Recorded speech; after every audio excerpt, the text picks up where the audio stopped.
Shortly after our heroes lost themselves in the mist of time deep within the overgrowth, decades before they would return, far to the north, beyond the crystal city of Mitternacht, in the lands where the sun never shines, carved into a deep mountain, there lies the jail of eternal night, a secret prison known only to the Archmage and his inquisitors. This is where problematic people go to disappear. The screams of traitors and assassins would echo through the upper chambers, the wails of the soon-to-be dead and those who only wished for it. Deeper in this dungeon, far deeper than any dungeon has any right to be, is where the Inquisitors kept the most dangerous prisoners, those born with a wild magic in their blood.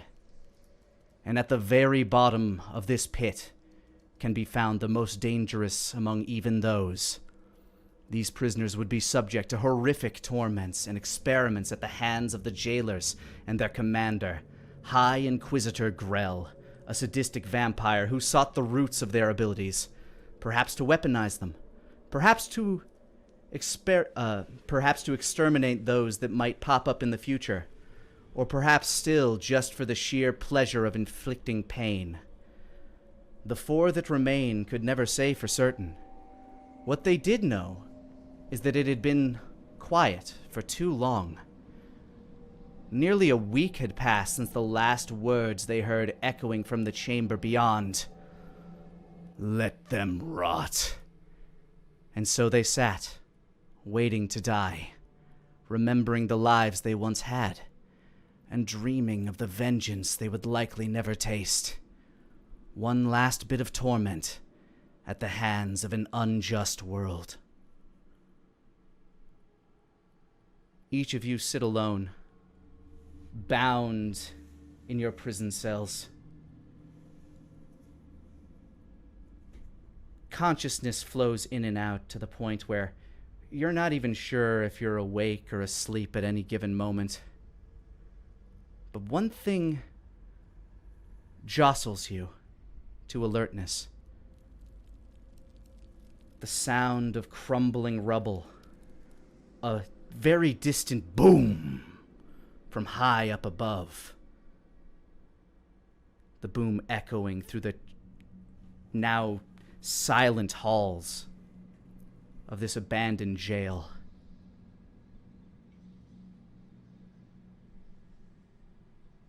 You hear footsteps in the distance, creeping down the stone corridors. Heavy, armor-laden bootsteps. Kutu, kutu, kutu, kutu, kutu, kutu. Slowly approaching, closer and closer. The armor boots stop. And soon all you hear are the delicate pitter-patter of a much more lightly vested individual. Clack, clack, clack.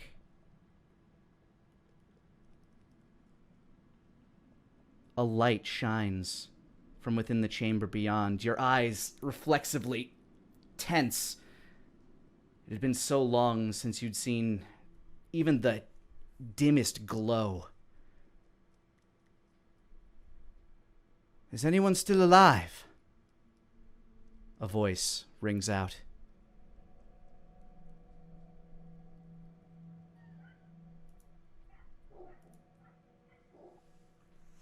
There are but dogs here. God damn. They're fucking barking at each other. It was just the perfect unmuting. Who's there? The feet start to move quickly towards towards your cell. Don't worry. And you hear the creaking of the old lock as it and the door slides open, your eyes wincing at the bright pale pink light emanating from this man's side. All you can see is a silhouette You hang there, Lucian, bound in leather, your arms wrapped around you, the leather itself etched with runes, keeping you sealed away from the arcane energies that you would once access so freely. You're bound in this leather, for the lack of better words, cocoon. It had been so long since you've even felt air on some of your flesh. Your skin is chafed and sore, and it's hard for you to tell even where the leather begins and where your skin ends at this point. Dear God. The man steps in and begins to undo the straps that hold you. Are there others?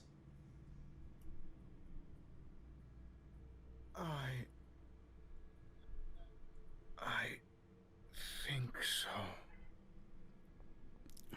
The man hands you a skin of water as your hands, finally loose, are able to grasp.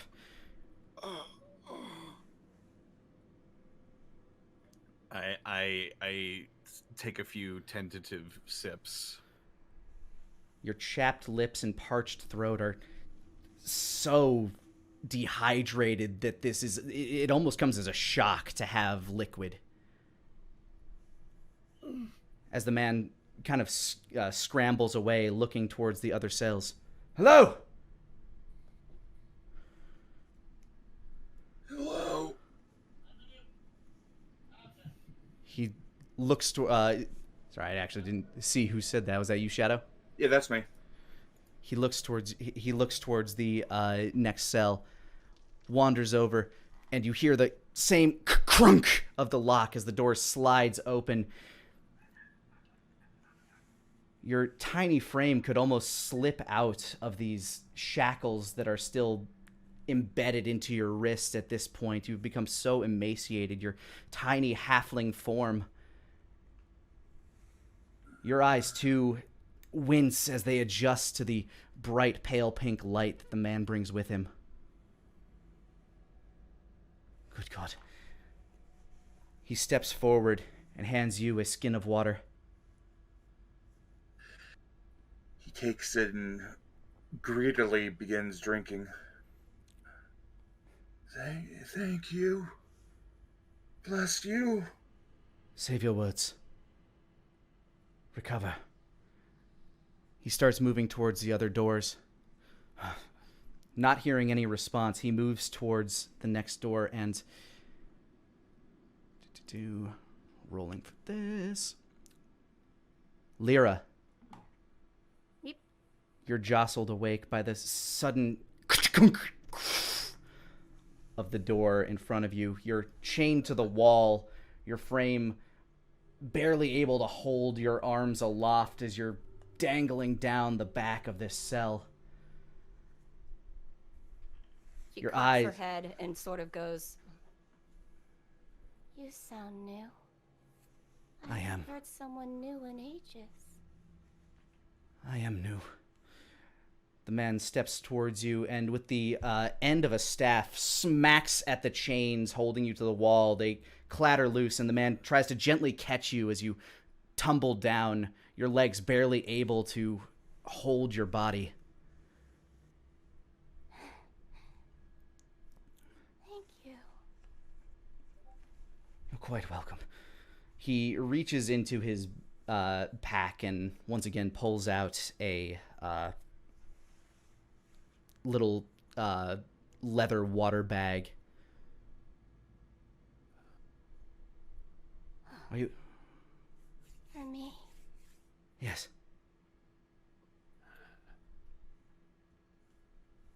Could I attempt to roll strange on him to get a read? Go for it. This is a new man. Feel free to roll strange to try to get a feeling for this person's intentions. Cool, and that's just those little dices. Mm-hmm. Oh, wow, it even rubs it in.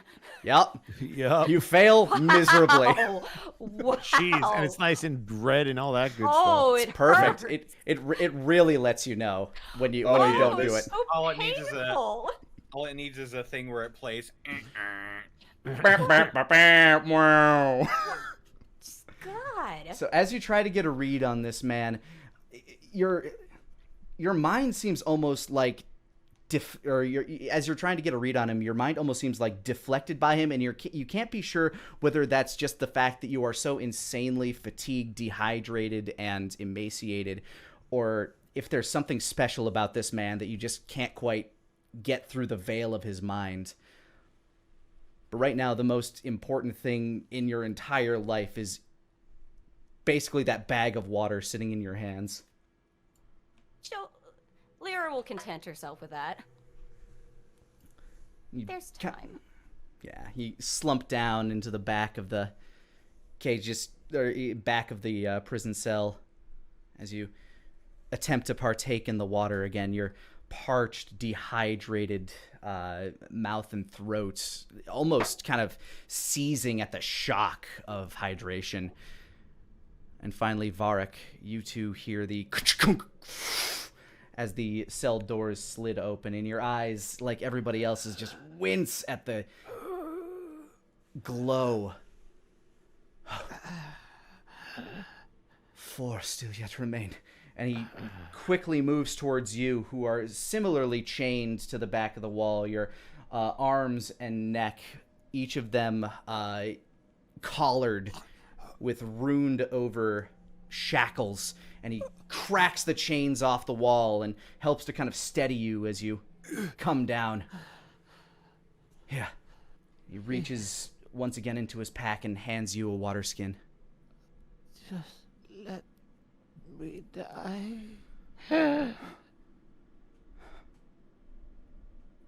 Because how he doesn't do that, he'll like limply try to reach for the water. Yes.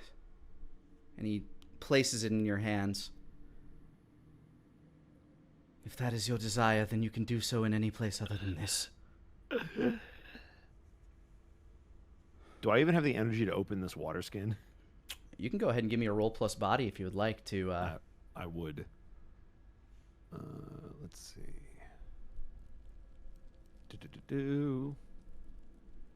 Just any plus body?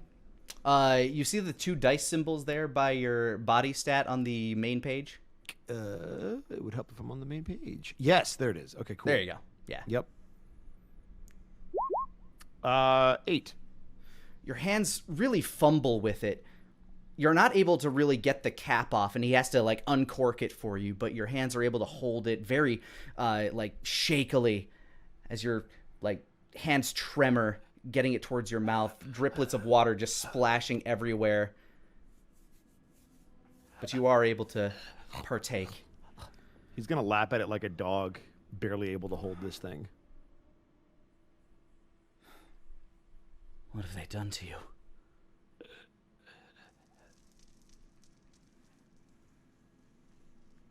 Each of you are given time to recover. It's so hard for you to tell the passage of time here, and it's been very long since you've been given any semblance of kindness. Years and years. But as your eyes adjust to the light that this man wields, and he helps to usher you out into the main chamber and find you places to seat along where the guards used to heckle and chide and just spend their time when they had to be watching you guys.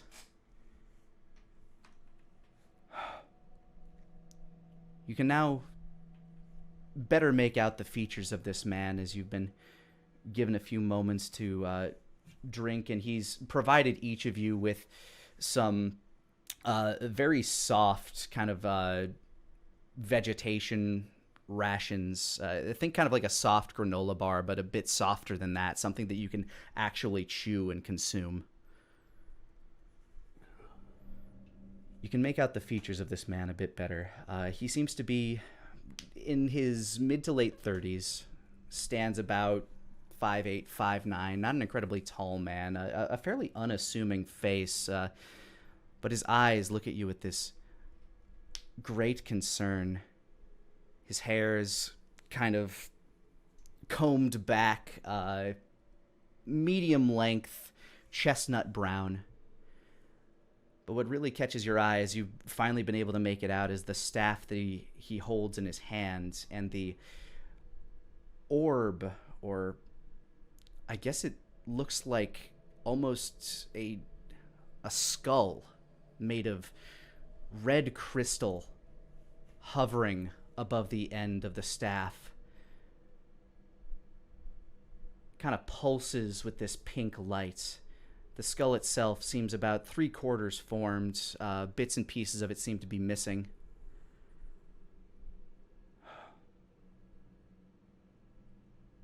The Archmage kept this place well hidden. Even from me. As soon as I ferreted it out, I was worried I wouldn't find anyone down here. Let me introduce myself. My name is Ramses. Ramses Palto. And like you, I was born with the arcane in my blood.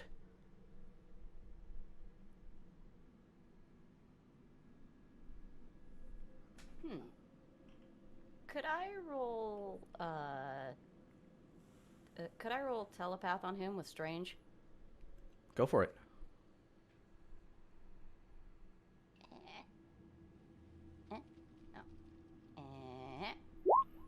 Thank you. I feel better now.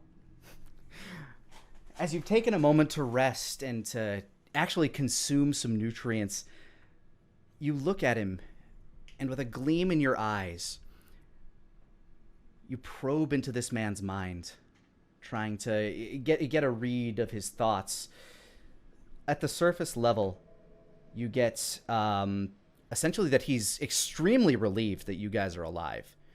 Insanely relieved and happy that he has found you. There is a overload of concern and sadness for what he passed on his way down.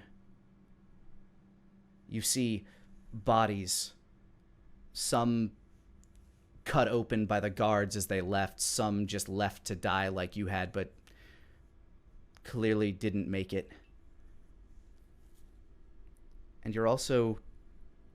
He as you're reading him, he looks over to you, almost as if acknowledging that he knows you're in there, and he gives a gentle smile. Yes. And I can tell he knows. He's kind of giving you a indication that he feels your presence in his mind. I'll just smile back. Apologies. I've not heard anyone new for a while. Except them. Nods to the other ones he saved. He looks back at you, and in his words and in his mind, the phrase echoes, "You should never apologize for your gift. You should embrace it."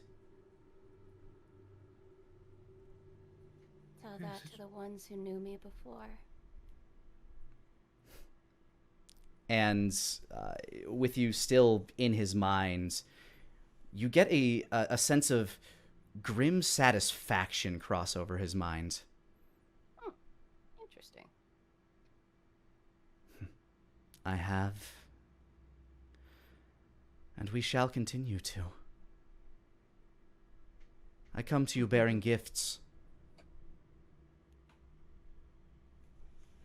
The first gift, of course, is your freedom.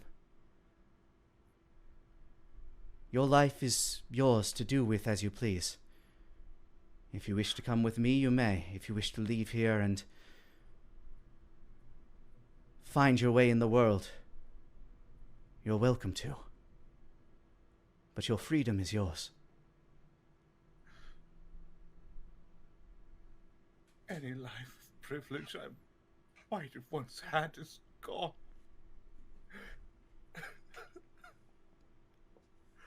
I can't go back.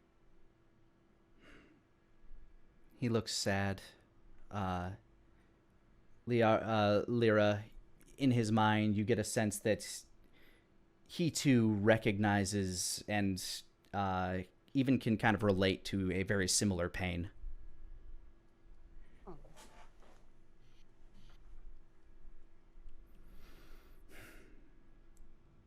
then perhaps my second gift will be of more use to you.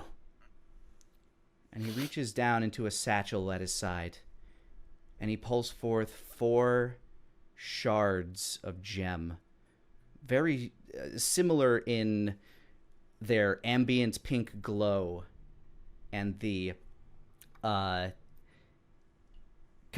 even kind of pulse in the same sequence as the skull he has at the end of his staff. The gift to unlock the very natures of your power, to wield them as you see fit, to give you the world back.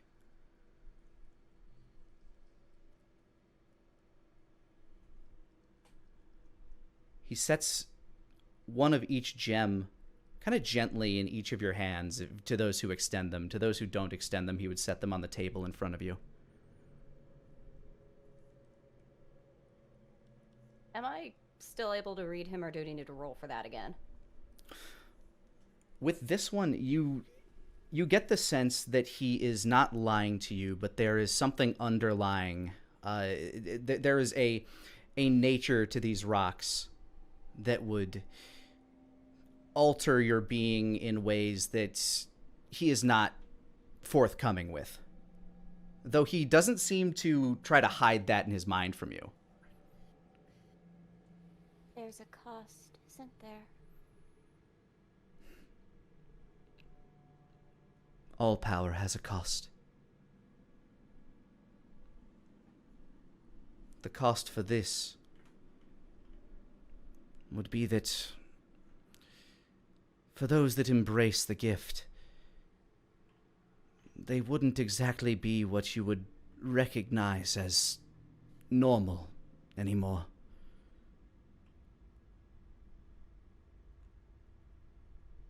But they come with a great power. And to that end, while my third gift to you cannot be revenge, I can offer you the power to take it.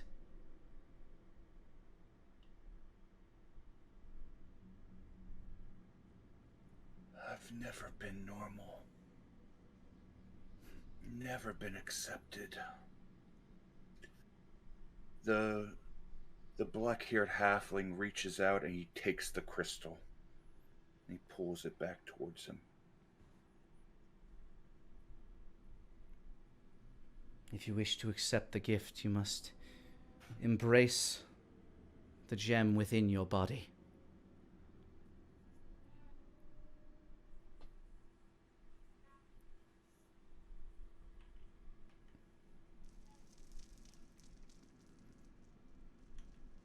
He takes the shard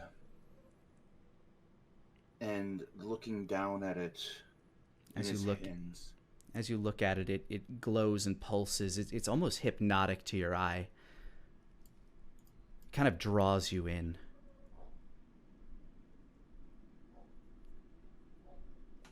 Told you. Help would come. Told you. Seems to speak to nobody in particular as he begins to push the gem into his left wrist.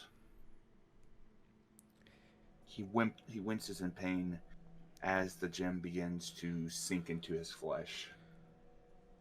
As it makes its way into your flesh and blood begins to draw forth from the wound very slowly as your body is still coming into hydration, the rest of you look at your halfling friend, whose name is Ludwig, and you see the energy of the stone as it kind of pulses in his wrist, and as if a slow moving flow of blood is flowing through his body, you see the veins in his arm begin to light up with that same glowing red energy. It reaches his neck, his face. you start to shirk over in pain, but it's more than pain. It's both agony and ecstasy mixed into one as your mind reels with possibilities, your blood overflowing with power.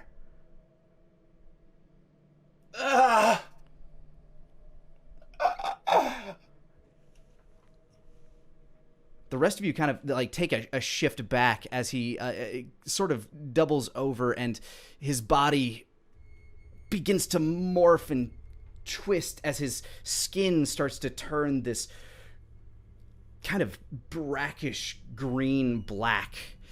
The hair on the top of his head shifts to a white strip as his ears begin to protrude out.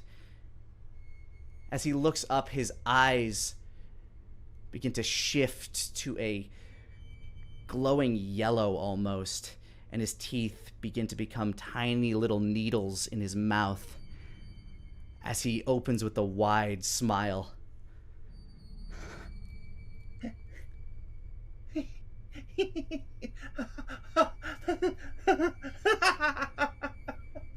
Yes. I feel it. I feel it. Ramses walks over and places his hand on the top of your head. Your body no longer feels pain. You don't feel malnourished or dehydrated. You feel renewed, reborn.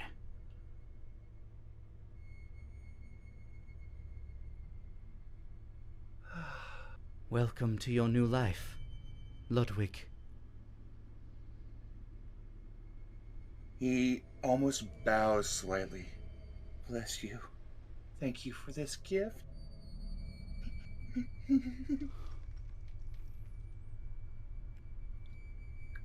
Gods above, what's happened to him? He's been reborn. His power made manifest. It has side effects, of course. His appearance has shifted, but he no longer feels the agony that you do.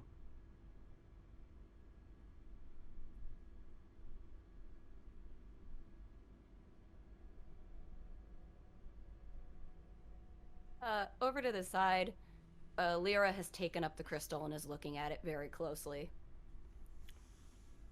As you glance into it, the pulse that you noticed that resonates along with the other gems on the table and the skull at the end of the staff, it's less of a pulse and seems almost like a rhythmic dance, this heartbeat of energy pumping through this gem.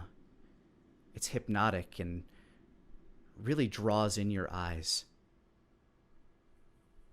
I haven't heard it like this in ages.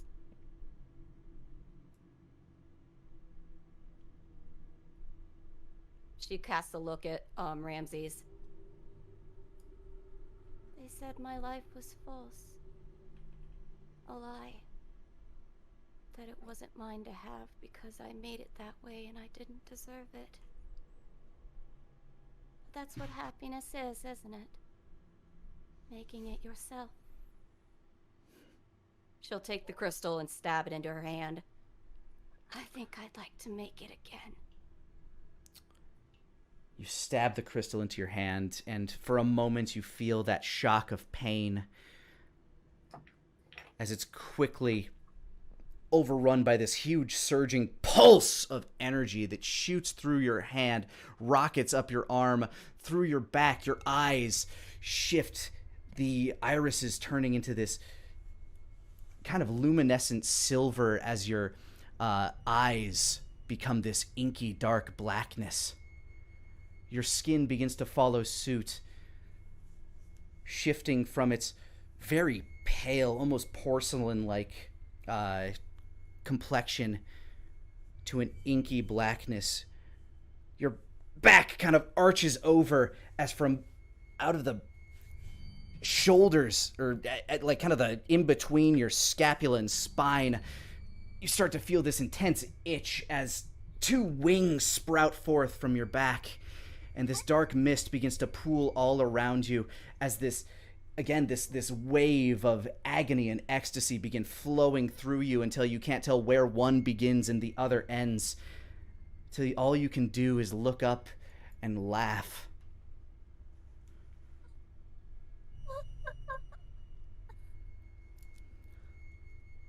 Hear so much. I hear the music.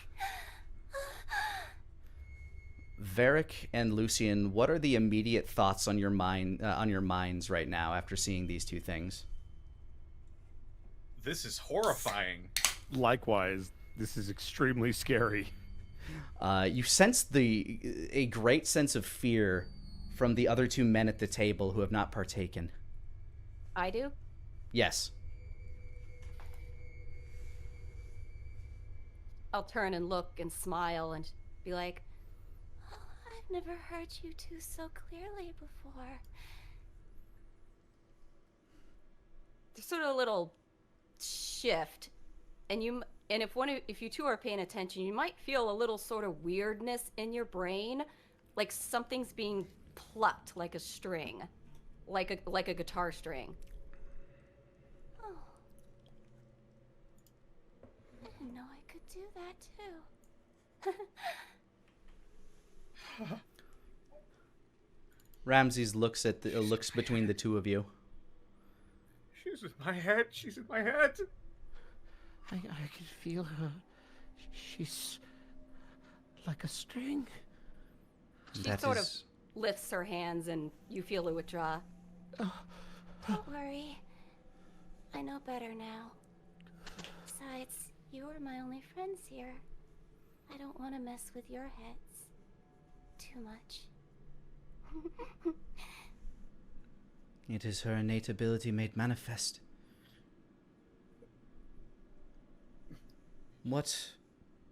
As if to kind of shift the conversation away and to almost sort of normalize what has just happened before you, he sits down at the table and looks towards you, Varric. Surely you had an innate ability that got you locked in here as well. Something the outside world found terrifying. I was just trying to help. He was going to kill my mother. I just tried to protect her. They wouldn't listen. They wouldn't listen because she turned me in. He sets his hand kind of out and just like gently kind of like taps it on your ring and pinky finger, just like gently resting his fingers there.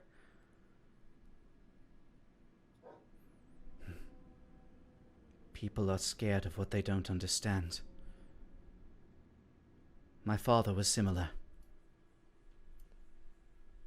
He never understood me. And he was terrified when he learned what I could do. He tried to kill me.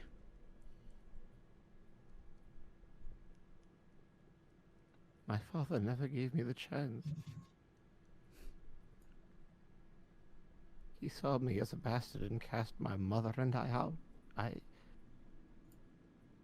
She hated me every day since.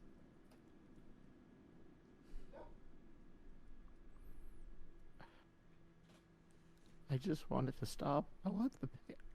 I'm so tired of the... Why doesn't anyone love me? And Ramses sets his hand like a little further onto your hand. Because they don't see you the way they should. They don't see you for who you are, simply what you do.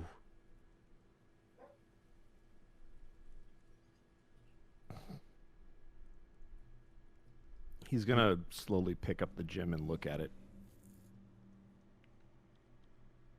Similarly as the other two, it's hypnotic to look at.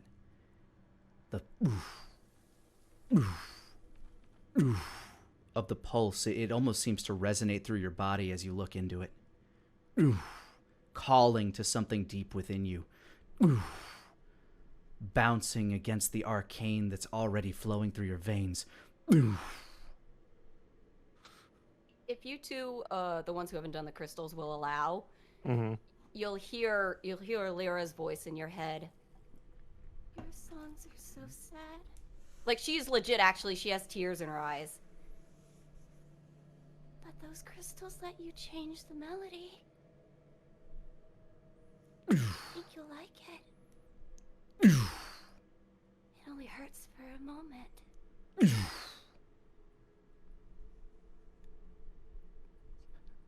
He's going to slowly put it between his hands, one on top of the other, and start to apply a light pressure as he speaks.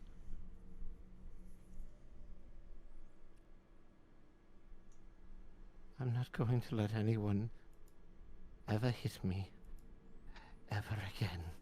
And he's going to push it into his palm.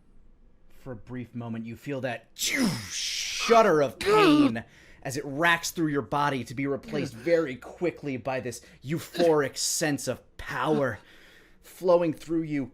The table itself, as your body begins to rack and kind of shake and quake, you see these prismatic energy waves just kind of fluctuate off your body as your skin begins to turn this crimson red.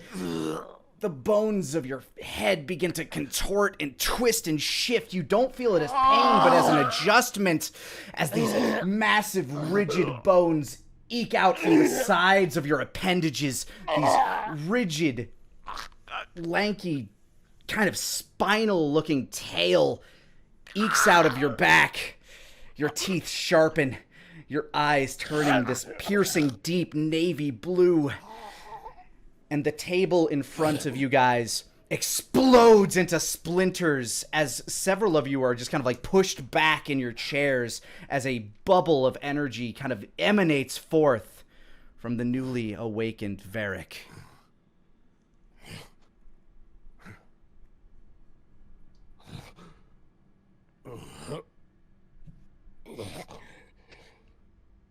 Welcome to your new world.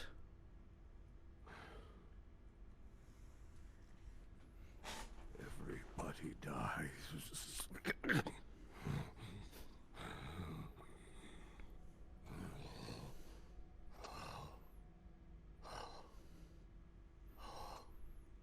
And lastly, Ramses looks towards you, Lucian. He is just wide-eyed, back pressed against the wall, eyes darting frantically between all of them. His eyes rest on Ramses, and he points an accusatory finger towards him. You. What about you? He kind of cocks his head. What about me? You offer us these things, this power, these forms, but what about you? You look human, you look normal, you look... Why? He kind of raises his left hand towards the skull at the end of his staff and he lifts it. I've asked myself the same question. I've tried to embrace the gifts within each of these shards. They don't seem to affect me the same way.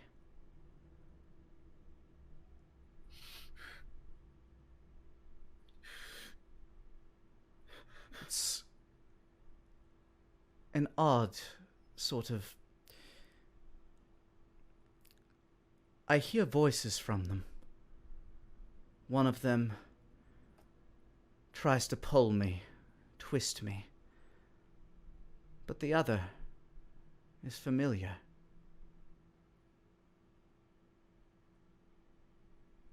It encourages me. It helps me to guide others toward their salvation. A salvation for all our kind. A world where we can live and be as we are, as we're truly meant to be. The top of the world. It speaks Knocks. to you. It understands. Yes. Ludwig nods a couple times, his massive ears bobbing with every nod. You too know the unheard voices, don't you? The ones They the others come- cannot hear. For so long, I've been alone. But I hear them. I speak to them. They come to me. I can ask them to do things, and they do.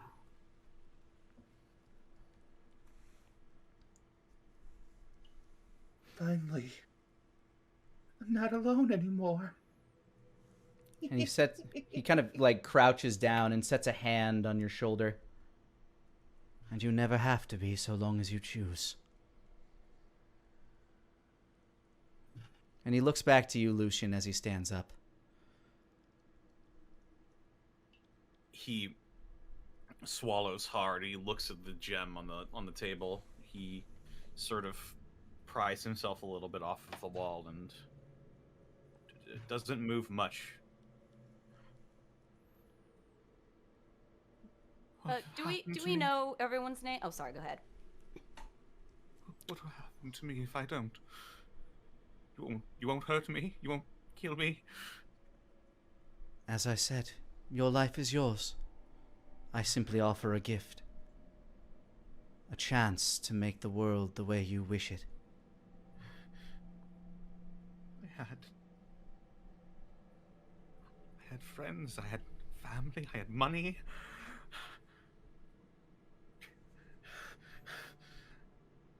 There might still be a chance. There might still be a chance I could go back. Maybe they'll listen to me. Maybe. Lucian. If you'll allow, Lyra will approach. He'll take a step back, but he won't like start running.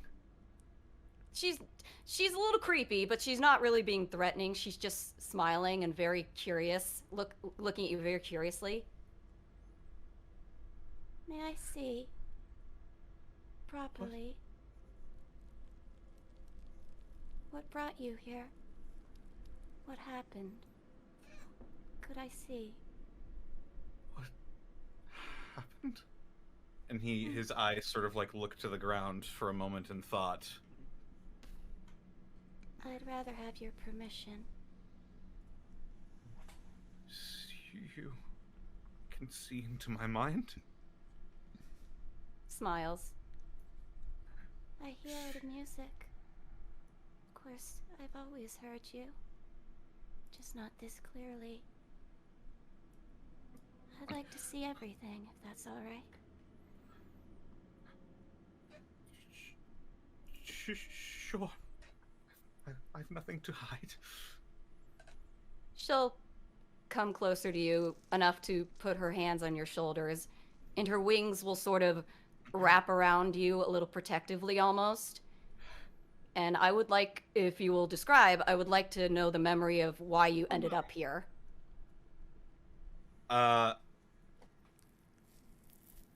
He stumbles a bit and like looks around inside your wings. Oh my, oh dear, oh my. And he closes his eyes and thinks, and you see a well-dressed young man, probably about 16, exploring in some old mines with what looks to be a friend of his. They're laughing and running and pointing and ooh and awing at precious ore and minerals and other shiny things in the dark. Then you see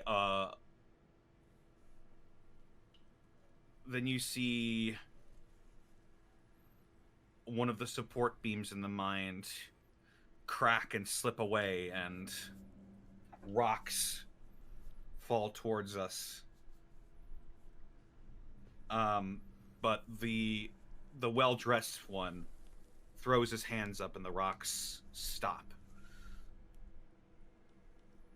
buying them just enough time to escape. and the other boy looks to him in disgust. You then transports to a scene later where some authority figures show up at a sort of a wealthier house. Manor home, yeah. Yeah, they discuss with the manor's residents, the master of the manor. A mother and a father look of shock and horror as their son is dragged away, and then it fades to black.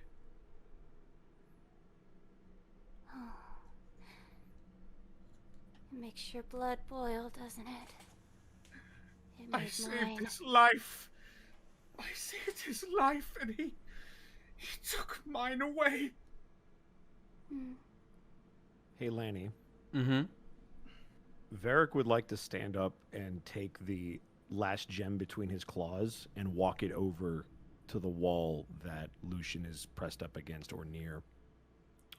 The most newly formed of your former prison mates lifts the gem between his fingers and walks towards you. This red... how tall are you in your demon form? Close to 9 or 10 feet tall. He is massive. Towering over you, like nearly twice your size, especially if you're kind of hunched down,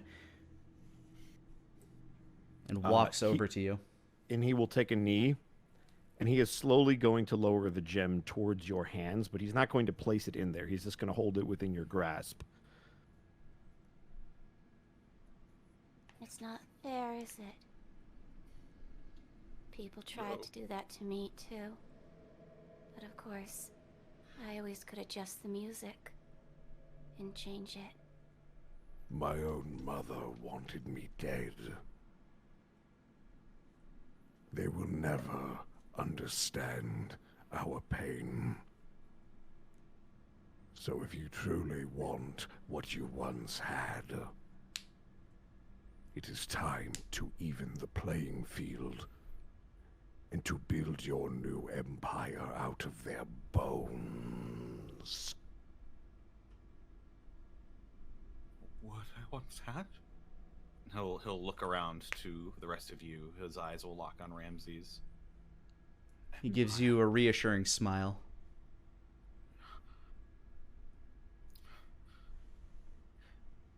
Power. It is but yours to looks grab. Looks around to the rest of you. Friends. Family. And Wouldn't it Ramses be kind of fun holds to go forth. back? Ramses kind of holds forth a beckoning hand.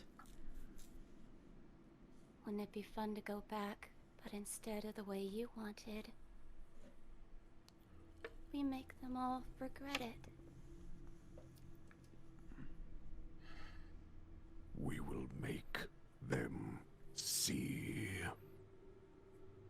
Ludwig scurries over and with a quick acrobatic, with a quick scurrying, he scurries onto Varric's back, onto his shoulder, and looks over.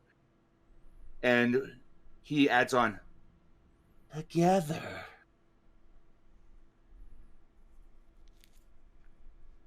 Take the stone, brother. Lucian will slowly reach out, take the stone into his hand. Again, it pulses rhythmically. It's beautiful. Like the gem in a necklace mother once wore. He'll bring it closer to him.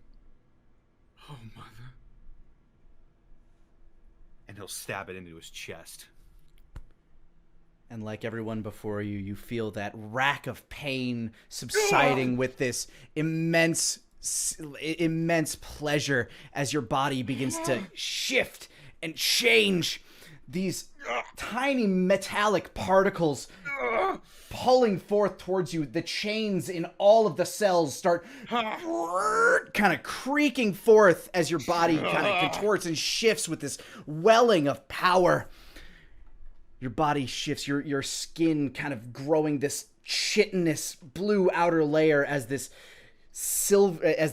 dark metallic dust begins to make its way, embedding itself into your flesh, darkening it to a leaden black.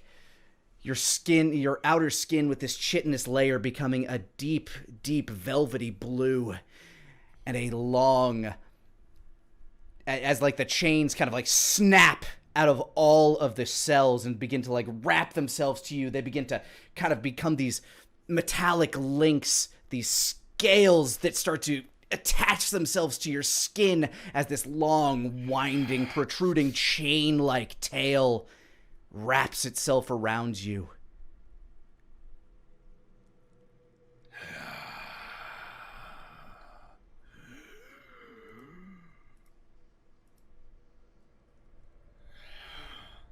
Well, You. welcome to us. welcome to the world, my brothers and sister. Welcome to your world. Oh, I forgot. I had one more gift for you. While I have difficulty figuring out exactly where it was that High Inquisitor Grell ran off to, I was able to find these. And he claps his hands, and you hear the ka-chunk, ka-tunk, ka-tunk, marching forward, now with a accompanying, "Where are you taking us? Where are you?" And shoved through the door by this large mechanical hand are 4 of the jailers that took so much time out of their day to just torture you and torment you. And as they're shoved through the door is slammed shut behind them by those large metallic hands. And they look around, their eyes adjusting to the dim light, and they settle on each of you in horror.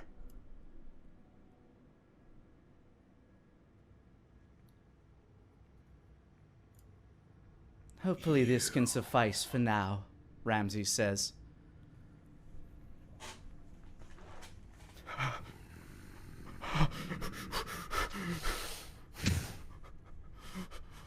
By the sun and moon. You can see Never there's see the sun again. They look to Ramses kind of like pleading in their eyes. You can't leave us to these monsters! Oh. Monster. No. You are the monsters. And now you will be slain like one. I'll raise 2 of my 4 arms and splay my fingers out. They make a dandy metallic as you do. Are they wearing armor? These particular jailers? Yes. I would like to lift them off the ground by their armor. It would be now that I would like to point out that on your character sheets, you each have 5 unspent stat points. Mm-hmm. Using the up arrows by each of the stats, you may attribute those as you wish. Each stat can only go up to 3, except for Strange, which can go up to 4 in your current state. Ooh. Oh no. Bosco, my mouse isn't working. I got you. Ruh-roh. I can't do anything. Also, quick question actually, since I have to get this fixed. It's mentioned that the Inquisitors or whatnot, they have a thing that you mentioned they block me. Do those 4 have the same thing? These guys are simple, either human or half-elf jailers. One of them might be a vampire, but the Inquisitors themselves have trained against magical attacks on their minds. So they would basically protect their jailers with their powers, that's why? Pretty much, yeah. And that's also why on the shackles that you were wearing had these runes that would cut you off from the ether as they needed. Which one can Lyra sense has the most trauma in his past? Go ahead and have you adjusted your stats, or is that still a work in progress? So not the buff debuff section, just the upper arrows next to it. Yep, just the arrows next to it. Let's see. I'm gonna do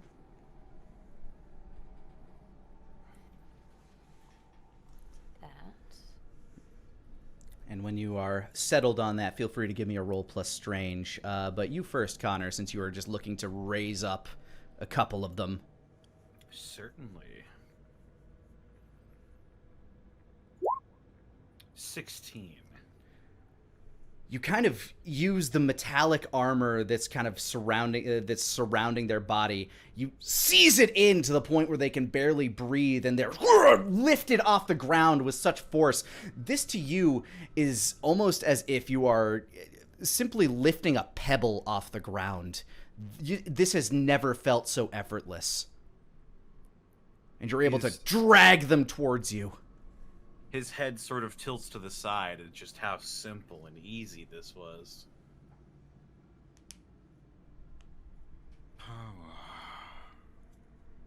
Yes.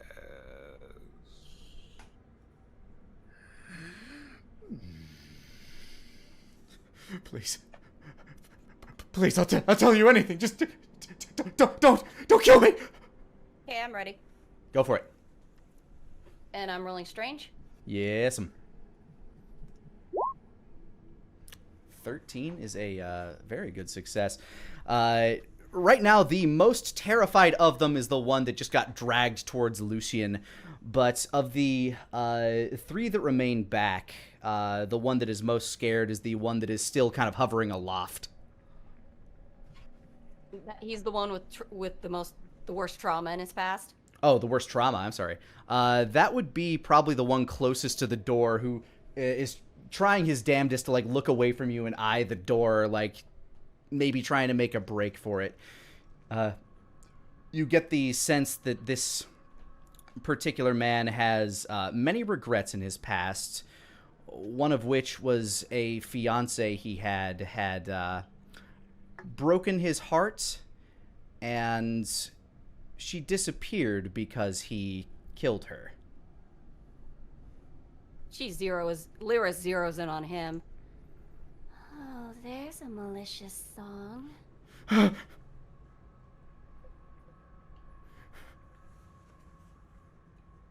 much. I wonder. She reaches out and, as plucking, she sort of rearranges things a little bit. And how exactly did she die? He, in a fit of rage, kind of shoved her off a bridge. This wasn't a death that he, purposefully, he didn't, hold her under and drown her. But he shoved her in an argument. She slipped, fell off a bridge, cracked her head, and drowned. Just for a second, he'll see the memory almost flip for a second.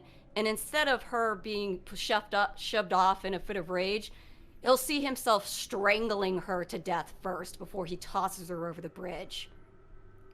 His eyes seem to cross and twist and drift for a moment. It does make an interesting new melody. But let's put it back. She changes it back to normal again. So what if then... Then she plucks something else, and it's almost like in a song, part of what makes the song like a bass tone disappears, and suddenly it's like the sky disappears in his mind, and he's in a white void while he's killing her. Just strangling her in the Assassin's Creed load screen. Sort of, yeah, just sort of. Well, no, I think I like the whole thing. Let's take that. And the whole memory, she just takes the whole thing. It's gone. He has this blank stare on his face for a moment, as if he's questioning a huge part of himself that he can't quite comprehend.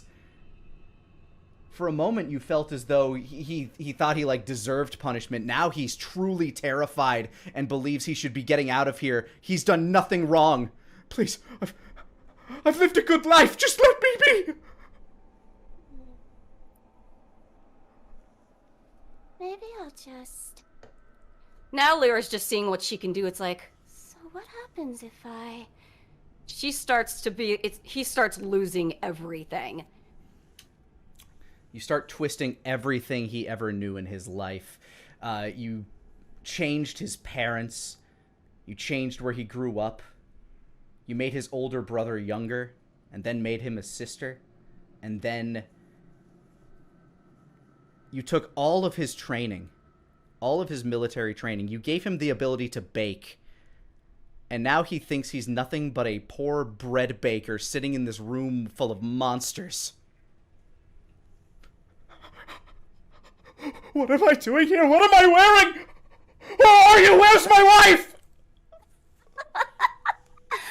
Oh my goodness. I didn't realize I could make and change the music. Oh. Well, I guess fair's only fair. In a rush, she shoves it all back. Give me another roll plus strange. Sure. And as all of these memories come flooding back, kind of overlaying with some of the memories that you left behind, he kind of crumples to the ground, grabs his head, and just lets out a massive "Ah!" and just trembles in madness on the ground. Lyra actually sort of winces now. It's like, oh. It's like the memories, the sounds of the memories now are like a cacophony. She's like, oh. Yeah. Makes sense. Too much together spoils the whole song, doesn't it? Oh, what a learning experience that was. Thank you. He crumbles down a drooling mess.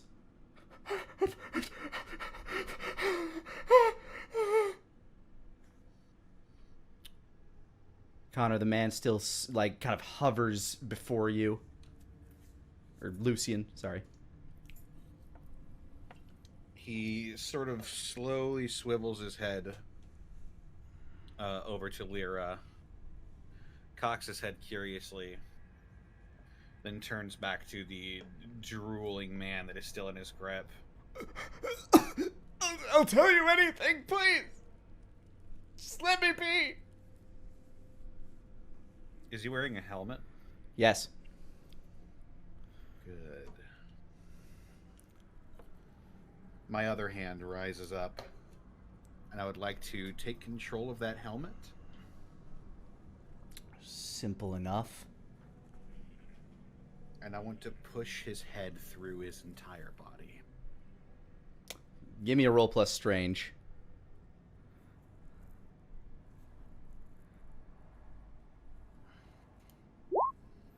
That's a 12. You hear cracking and popping as the helmet starts pushing down.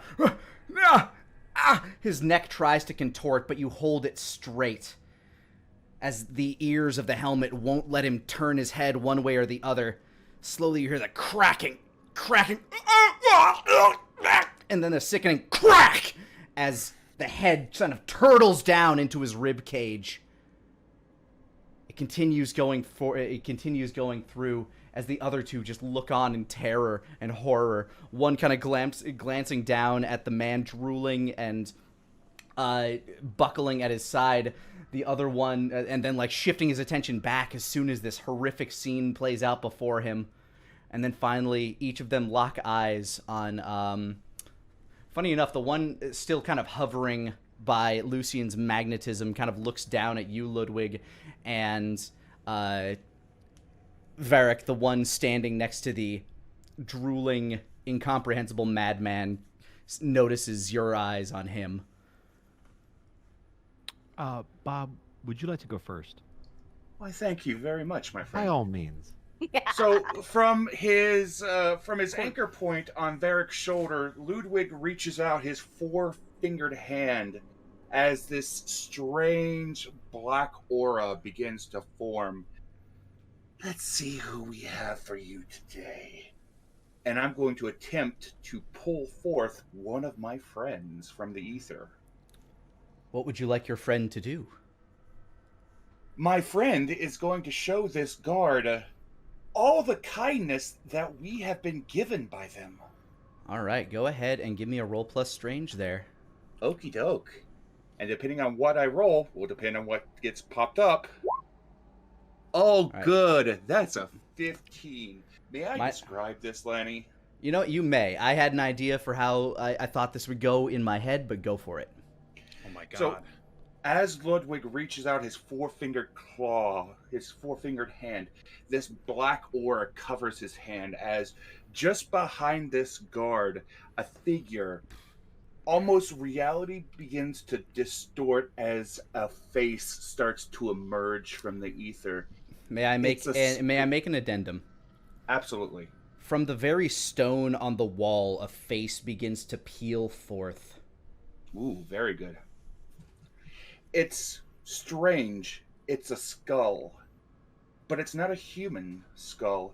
As it pulls back, you realize it's a deer skull. Pushes back, pushes further from the stone. Horns of black obsidian starts to form. And as it begins to push further out, this ragged, ratty, torn armor of blacks and deep reds begin to emerge as well. It lifts up a hand where these massive, sickly, jagged claws begin to emerge, and it thrusts its palm forward right to the midsection of this guard. The guard is able to look down and see these jagged claws piercing through any kind of armor that he has, and he's able to recognize it before it begins to slowly, almost agonizingly begin to pull up, ripping through any kind of armor, any kind of clothing, bone, flesh, sinew, slowly being ripped apart as with one quick motion, this armored wendigo-like creature thrusts its palms up and it just rips through the man's body, almost quad-secting him as it goes through. A scatter of blood and gore everywhere as Ludwig sits there on Varric's shoulder, a grin from ear to ear, his ears perked up. The little gremlin kind of happily bobs on your shoulder. Varric. Excellent. As there's now but one, hard to say sane, but conscious person left. He's near a wall, correct? Yeah, he's pressed up against it after seeing all this horror. He's trembling. You can see a wet patch starting to appear down his trousers. This man is literally defecating himself. Excellent. Varric, with lightning quick speed similar to that of the alien from the aforementioned movie, is going to, in the blink of an eye, appear before this individual. And before he can even react, he is going to drive his spear-like tail of bone directly through one of his shoulders. It's simple enough. This man is essentially defenseless. Your tail just shoots straight through his shoulder. Ah! And he will slowly be pulled up the stone. 1 foot, 2 feet, 3 feet, until he is eye to eye with a trail of blood leading from the ground, or leading from the point where you stabbed him to where he now hangs.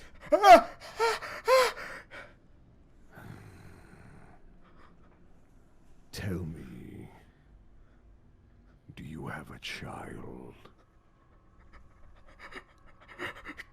His eyes shift. No. Can I double check on that? You absolutely may. Go ahead and give me a roll plus strange.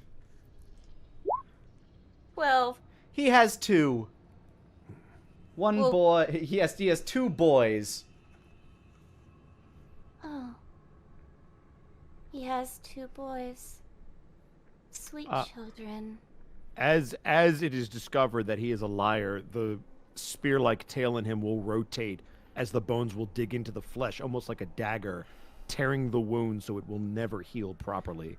As you rotate your tail, his arm flails upwards as if you're winding back the minute hand of a clock, and you hear the sickening pop as it's dislocated from the joint. Ah! Do they belong to you? Yes!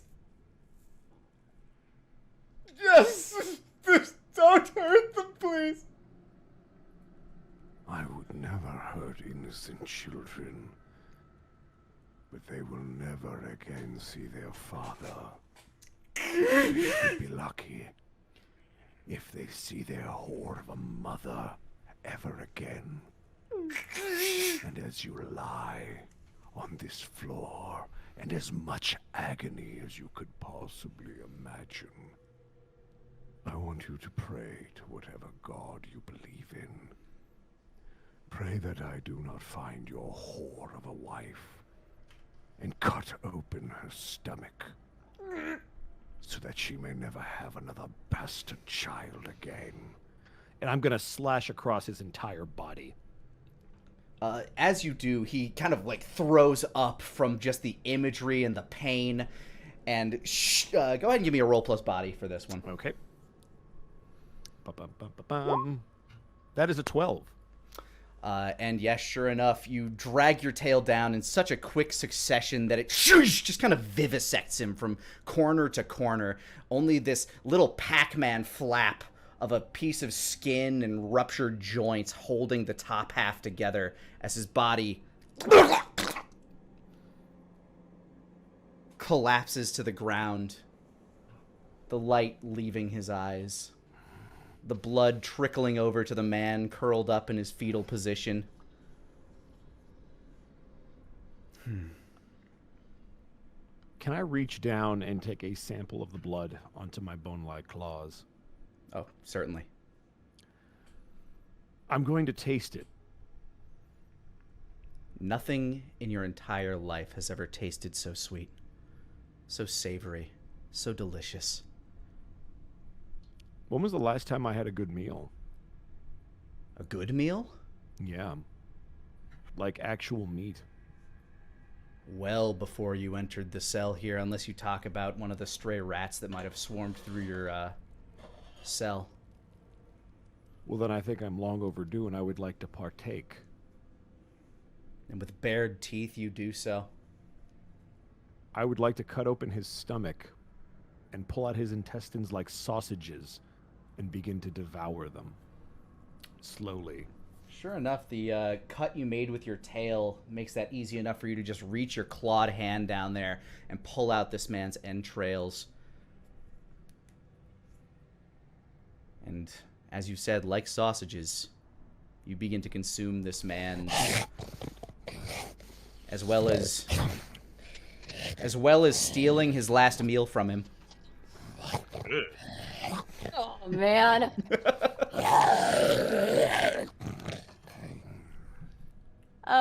Ludwig, is your little guy still out? I would imagine so. How The big is he? Wendigo? Oh, the Wendigo is a good 5-6 feet tall. Lyra's Ludwig- gonna... Go ahead. Lyra wants to entertain herself by just sort of like playing with him like a pet. He wouldn't have any problem with it. She's sort of looking over that memory of him just tearing that man apart. It almost sounds like a very discordant music box tinkling to her, and she's just smiling and giggling. Yes, that was fun, wasn't it? You enjoyed it, didn't you? Oh, you have no idea. Oh. The look in his eyes when my friend came up from behind. Oh, it was so fun. If any of you... Oh, takes stock of the death that they've inflicted here. Just head slowly turning from corner to corner of the room. He looks back down at Ramses. He is standing there staring at you, this smile on his face like the proudest father. A smile you haven't seen on a human face since you one-upped a tutor of yours back in your old life, in your old life. You've given us these gifts. So, what can we do for you? As I said, your lives are your own. But if you wish to join me, I could certainly use help bringing this power to more of our lost brothers and sisters. Yes. I think I would rather enjoy that. Wonderful. I think I would enjoy that quite a bit. Do the rest of you concur? Ramses says as he looks between the lot of you. Be ashamed to abandon a new family like this so soon. I'd like to stay together. I'm going to make everything the way I've always wanted it to be.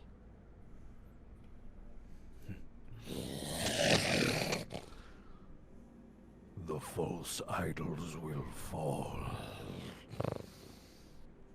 So they shall, my friends. So they shall. And he raises up his staff, which begins to glow. And as he taps it down, a circle of pure, radiant red energy surrounds all of you.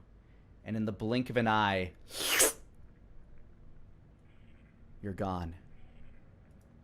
And here is where we will take a quick break. Hey guys, Lani here. I just wanted to thank you for rolling with us. And if you wanted to catch us live, you can do so almost every Monday at 5 o'clock Central Time over on twitch.tv/Lanipator. Now, back to the show.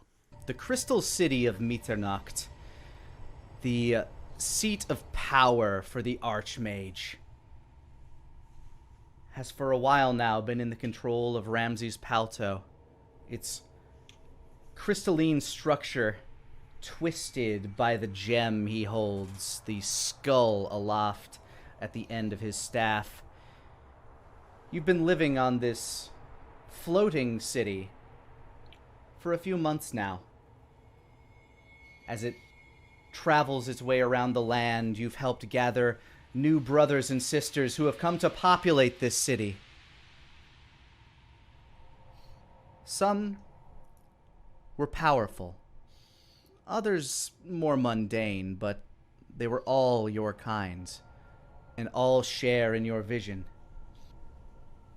Not all agreed to come willingly, and not all enjoyed your interruption into their lives, but all eventually saw the glory that is the new sorceress race. Naturally or unnaturally so? Bask in his glory. One way or another. Oh, Whether it was bask their own- in our glory. Whether it was their own idea or whether it was an idea thrust upon them. But something continued to trouble Ramses. You sit at the council, each of you being among the first demon lords, so to speak. Each of you has a seat at the council table. Ramses at its head. Joining you at the table is a almost stick bug looking demon, chittering block-like teeth, bugs constantly crawling around him, and this misty kind of crimson haze that kind of emanates out of its oak-like flesh. Pulling back open my notes. I should have had these previously. This is Tessic, the Pestilent. Each of you by this point has been given a title, by the way. Varric, the Unbreakable. Ludwig, the Legion. Lucian, the Luminant. Sorry. Fucking page just refreshed on me. Oh. And Lyra the Mythic.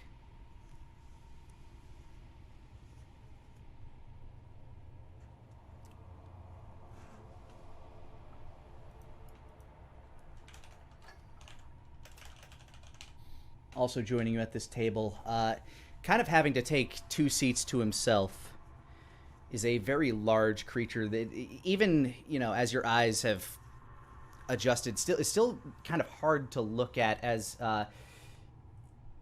his body kind of like seems with this white hot magma. This is a massive creature, probably about as tall as you are, Varric, but as tall as he somehow is even wider. His body is made out of molten rock, and the outline of his body is shown brightly to the point that it's very difficult to make out its facial features, with how luminous and brightly the fires burn around his body. And as you have seen in at least a number of sieges, he has the ability to triple in size. This mighty Balrog. The only title he goes by. There's an empty seat for one that's never quite returned to the council. The first of your kind to be born. A seat is left open in remembrance for the lost Jeff. I miss Jeff. Yes? None of you ever met Jeff. I would have missed Jeff. Good cover, Connor. Had I gotten to know him. He seemed like a cool guy. He has ascended now. It's a shame what happened to him. And then happened to him again. And then it again. happened to him again after that. I have no more words. Ramses sits at the head of the table, a pontificating look on his face. There seems to be a conflict crossing his mind. Lyra, you're able to kind of read that on a very surface level.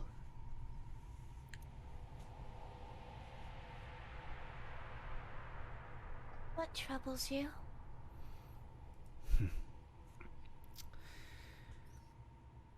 I made contact with an old friend of mine not long ago. It seems he's found his way to a very strange place. And there are very strange tidings abound. A land of pure magic. You might remember that the elves once ruled the land that sits below us. They left on their exodus and found their new home. An old friend of mine has found that home. And with it a strange power. But more so, with them they have a couple of pieces that I believe I need for my puzzle.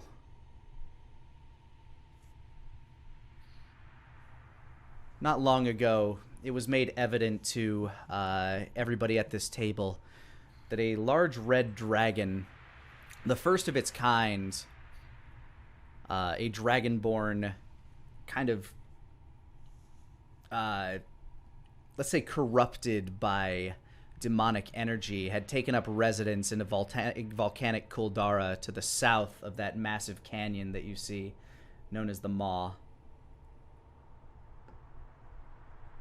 I believe one party that they are chasing seems to covet the body of this dragon. But I know not how it wishes to take control. If we were to take control of said body, nothing would be able to stop us. But I'm conflicted.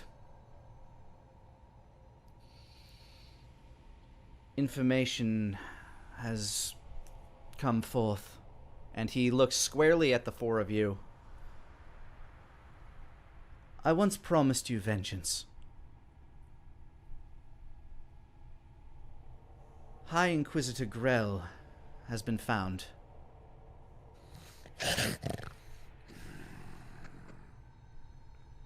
Just almost like a metallic creaking as Lucian leans forward, interested now.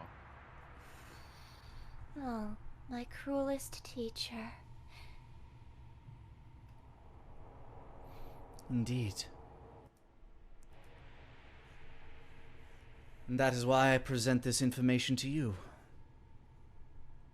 There is a mission that I must take this city on. But to you,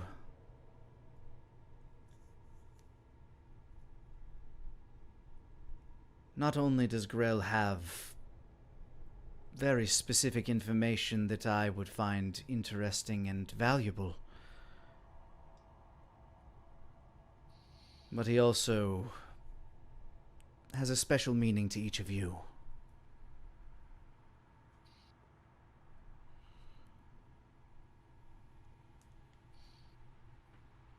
I would not normally ask you to do such a thing alone, but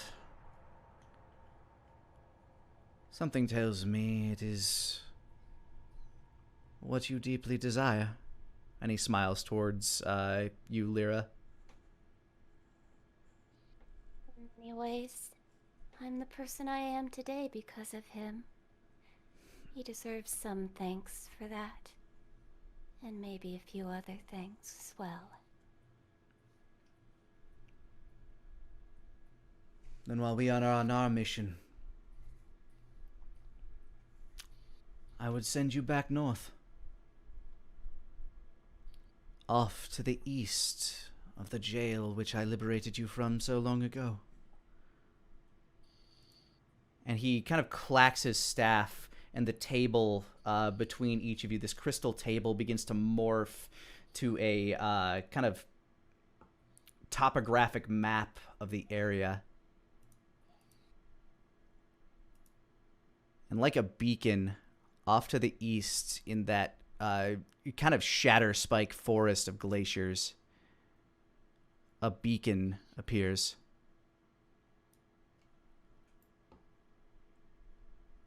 He has a keep up this way.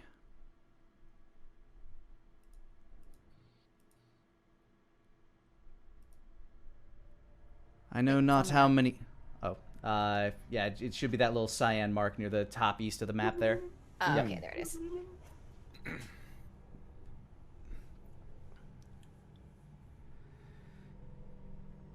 He has a keep that has been built up that way, near the Shatterspike Forest.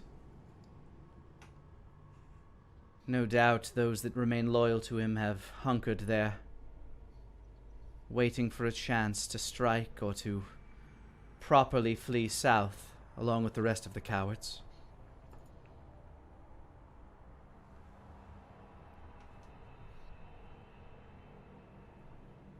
And you say the leech has information? He does. He has information on our operations. And information on you. Each of you.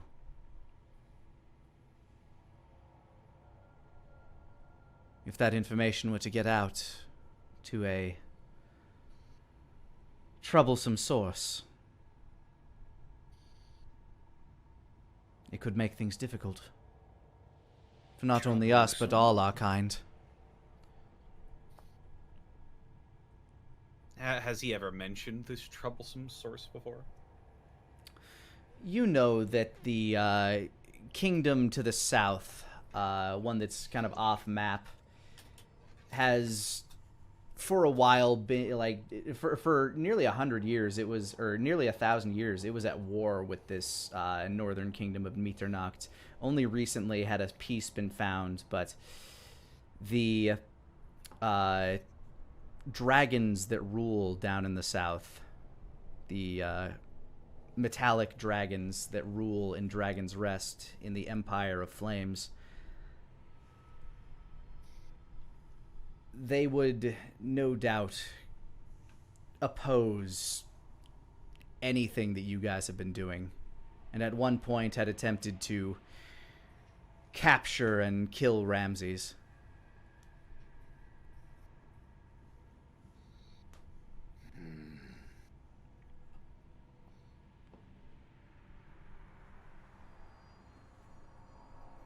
If the dragons are to get his information,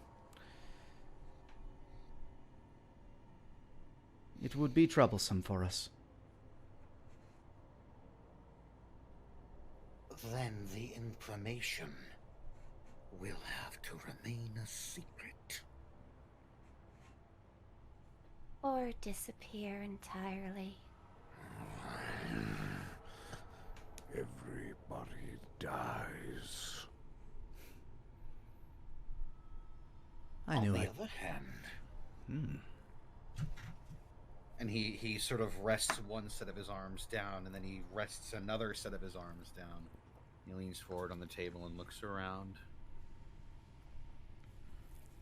that might not be the only information he has. If he's in contact with the dragons, we may want to keep him alive, so we learn. And the kind of chittering stick bug that is Tessic. Perhaps weave information falsely into his mind. Give them false hope, false information. Or rip what information he has and... Yes. We are of the same mind, Tessic, yes. Yes. Liara can do that if that's the route we're going. Precisely what I was thinking. Perhaps we bring him back like a trusted follower. And then we can mold him the way we want. It would no doubt be an exercise of your powers. I don't believe you've tried to affect a mind so sharp as the Grand Inquisitor. I never Dull was able mortals. to hear the music in his head. I can't wait. No doubt you tire of dull mortal fools with their minds full of commerce and dung. The popular song is fun to hear. I would like to hear something a bit more rare. He has all sorts of secrets to listen to.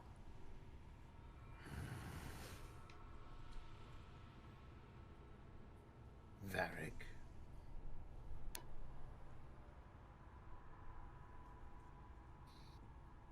I wish him dead with all my being.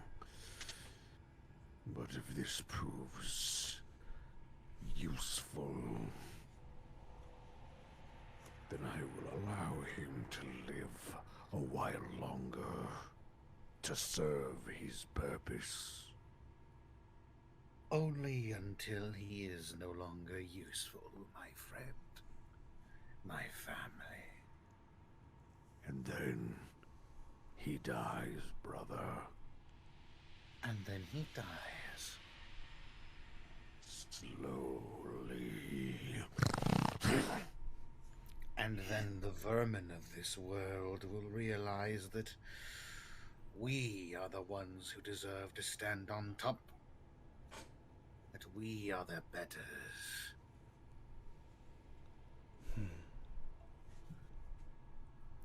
Your restraint fills my heart with joy. My children, my brothers, my sister. It is much that I ask of you. Just know that I am ever grateful.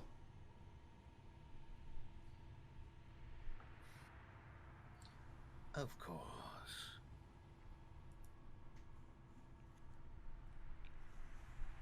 I look Now. forward to it.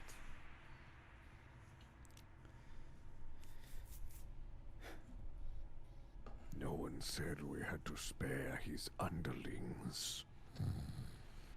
Of course not. Any information that might slip away could be problematic after all. There will be no leaks. On that You I am take- certain. We will take Legion to their doorstep. None will escape. Then go. And show them what the new world has to offer.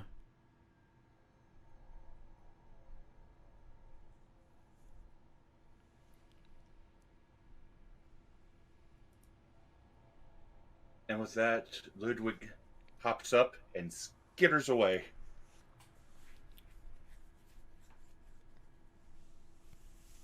Lyra will follow as she stands and stretches her wings out and then lets them fold back behind her back as she follows.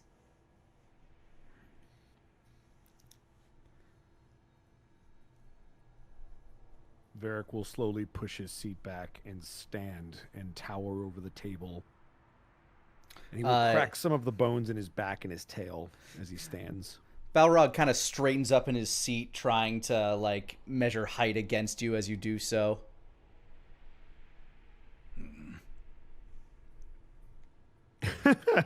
Varric will have to smile. He knows that this other person can grow larger than he naturally is. Yeah, but even still, there seems to be this both spoken and unspoken rivalry between you two who can be vicious in turn, like who can be more vicious and who can down more foes. Varric will smile and put a hand on this individual's shoulder. Your hand sizzles and crackles with a burning heat. As a demon, you don't feel it so much as if you were a mortal, but you do get this massive gust of heat as your hand makes contact, this acknowledgement of being touched. There is no need for that. You're simply a grower. I'm a shower. There will be glory on both ends of this mission. And we will compare the body count, brother. Don't lag behind. I never do. Good. And he will And with a- take... oh, go for it. Yeah, he snarls a similar acknowledgement as a pyre of flame just kind of shoots out of his snout. And Varric will take his leave. How barbaric. And Lucian will push himself off of the table and fold one set of his arms over his chest and let the other set hang as he walks after the others. You each take moments to prepare. You each have chambers within the palace of Mitternacht, high above the city streets below. This entire city just kind of floats by the will of Ramses. As you pass through the main antechamber that would lead to the stairwell that would lead to your chambers, you pass by the crystalline, imprisoned form of the Archmage, a lich that none of you had ever personally met, but you know that this man had such deep fear and disdain for those that grew up, those that were born with magic in their blood, fearing he would one day be deposed by them, There's always a grim satisfaction as you pass by this immortal encased in gemstone, his frozen prison, knowing that he was right.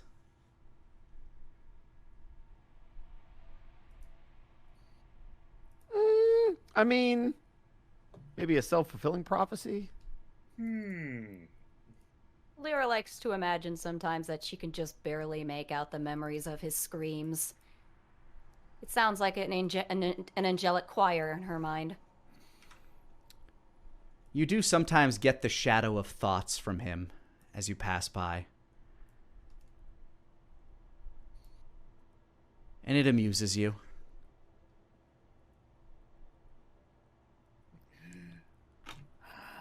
It does me well to see him like this. Jimothy Blackwood, mighty archmage. My, how the mighty have fallen. But a simple display piece nowadays. Maybe someday when we control everything, we let him out and have some fun.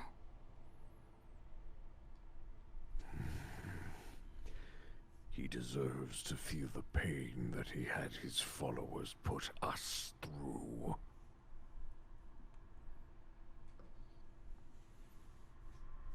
Do you think he's still in there? Able to see and hear everything we say, but unable to do a damn thing about it? No, it's more like being in a void for him. I wonder how long his mind will last until it snaps. Or until you break it, sister. I would never. Not without permission. Though maybe I toy around every so often.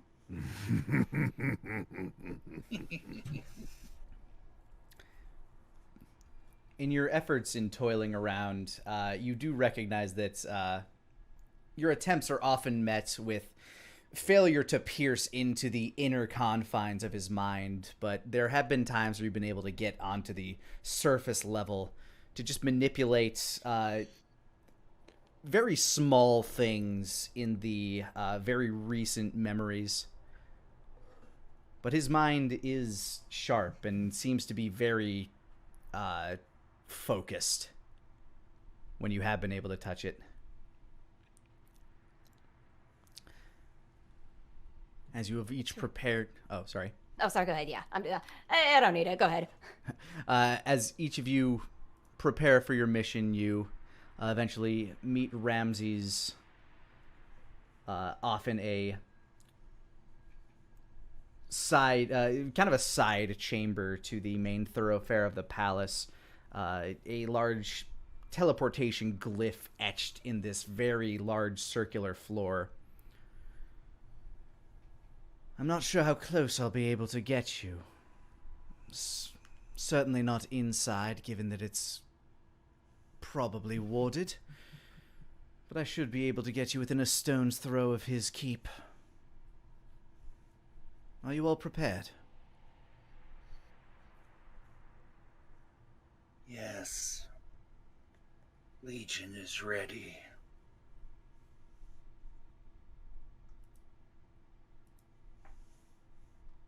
I have all sorts of thoughts for my new music.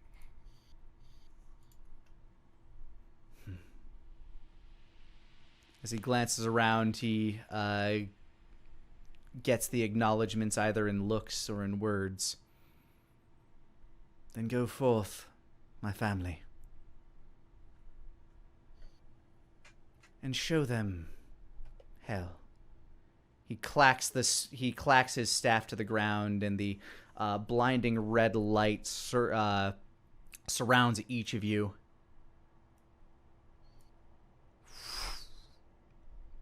As you find yourself standing among the icy shatter peaks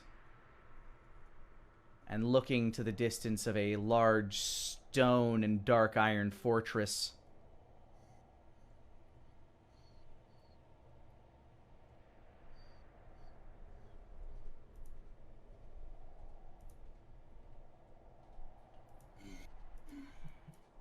The cold wind bites at your faces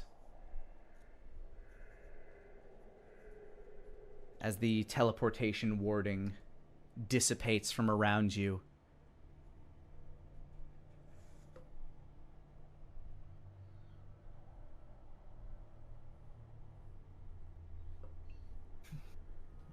Well, now, look what we have. Former jailer has made quite the home for himself.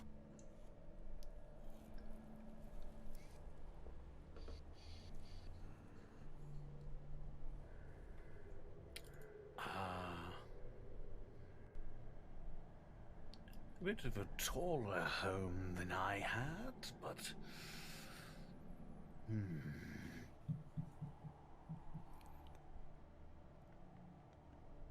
Compensating for something, maybe? We'll find out soon enough. The jailer has created his own prison. I wonder how many. Lani, what would you say the range on my, thing is? In order to, like, properly manipulate the minds, you usually need to be able to make eye contact with somebody. Just in terms of, like, sensing surface-level thoughts? How many people she can sense? Oh.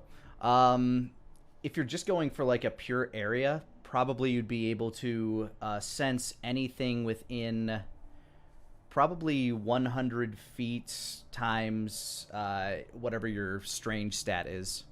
Alright, I'll roll that. Alright, you let your mind wander and go ahead and give me a roll plus strange, which I believe your strange stat is 4, so anything within 400 feet you'll be able to... 9. Yeah. Lyra will push back her hair, and where her ears should be are 2 holes on either side of her head. Like relatively mid-sized gaping holes. And she sort of listens with her hands cupped behind each one. Standing as far as you are outside of the keep itself, you don't hear much, but you do hear the faint resonance kind of just on the very outset, like kind of the very outer perimeter. You hear the faintest melodies of a, I guess the best way to describe this would be they are attentive but bored. Somebody somewhere within 400 feet, probably towards the keep, you're imagining, is just toiling away, doing what they can with their job. I only sense one person? From this distance, yes.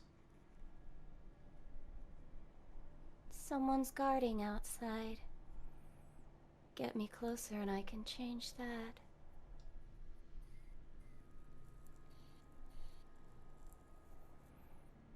Open the door, perhaps.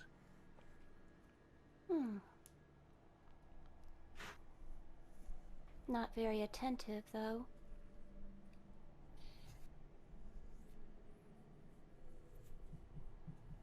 Shall we?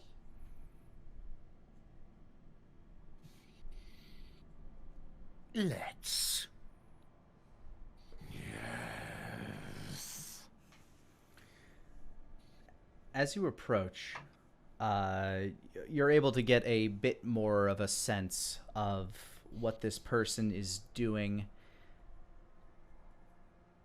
They haven't seemed to have noticed you, although they do start to feel uneasy as you get closer. best you can assume they are doing a since you can't quite read his actual surface level thoughts from this range, you're able to tell that he's doing something very mundane. Seems to have something to do with animals. So is he near an entrance or anything? He's outside the keep. It seems to be in like a courtyard. And as you get closer, anybody feel free to make me a wits roll. Ooh, okay. Sure. Wits. Wits. Wits. That's 14. 7. 9. 8. All right. Lyra, the holes on the side of your head pick up a distant whinnying. The whinnying of horses. Approaching horses? Not approaching. Further, your ability to sense the minds of others is now grasping onto these creatures as well. They're slowly being satiated. They are being fed at the moment. Stables, more likely. Mm-hmm. Perhaps a stable boy.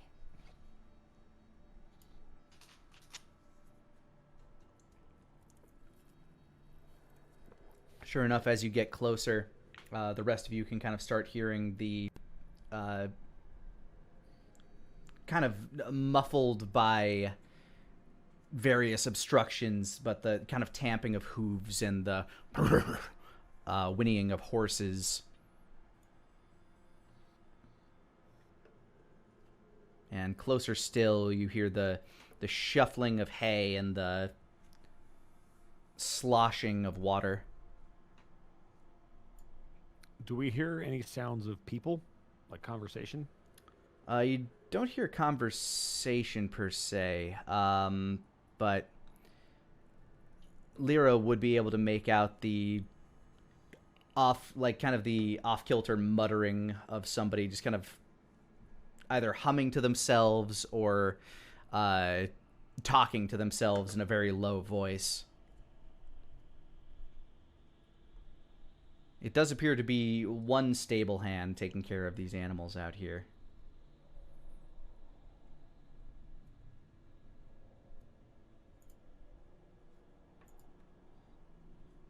How far away is the keep from here?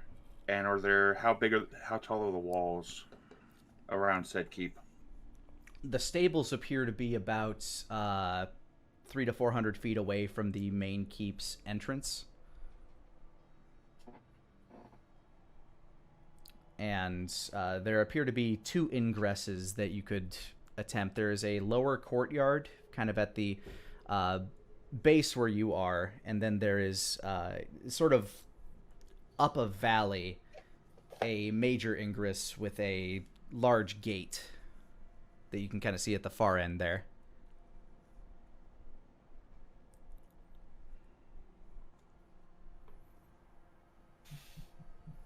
But then again, most of you, or like 2 of you, have wings, I think.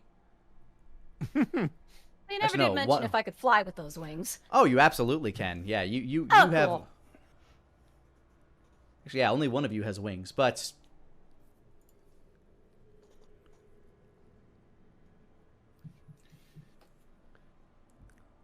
with our speed, and considering there's only one person, we'd be able to ambush him, or at least one of us would be able to ambush him fairly easily, correct? presumably. I mean, think it depends how we want to do it. Things can go wrong, of course, but Well, but that's no fun. We can't think negatively. of course. That said, as you do approach, the horses themselves do start to seem to kind of like whinny and move a bit uneasily, as if kind of sensing the presence of you guys. I'm going to turn down to our winged friend. Perhaps you could draw him closer to us.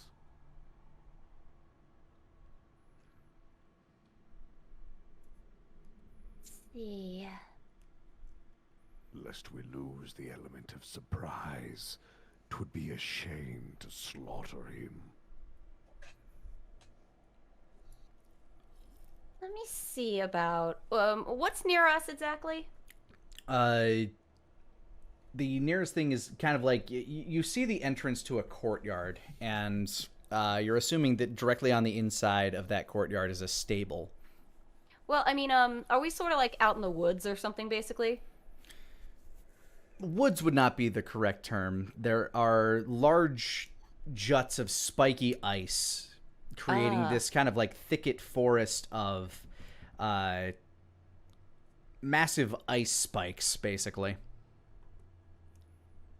Carved from a glacier by the winds for years and years. Can I reach out to this person's mind at this point? We're close enough? You're certainly close enough to by this point.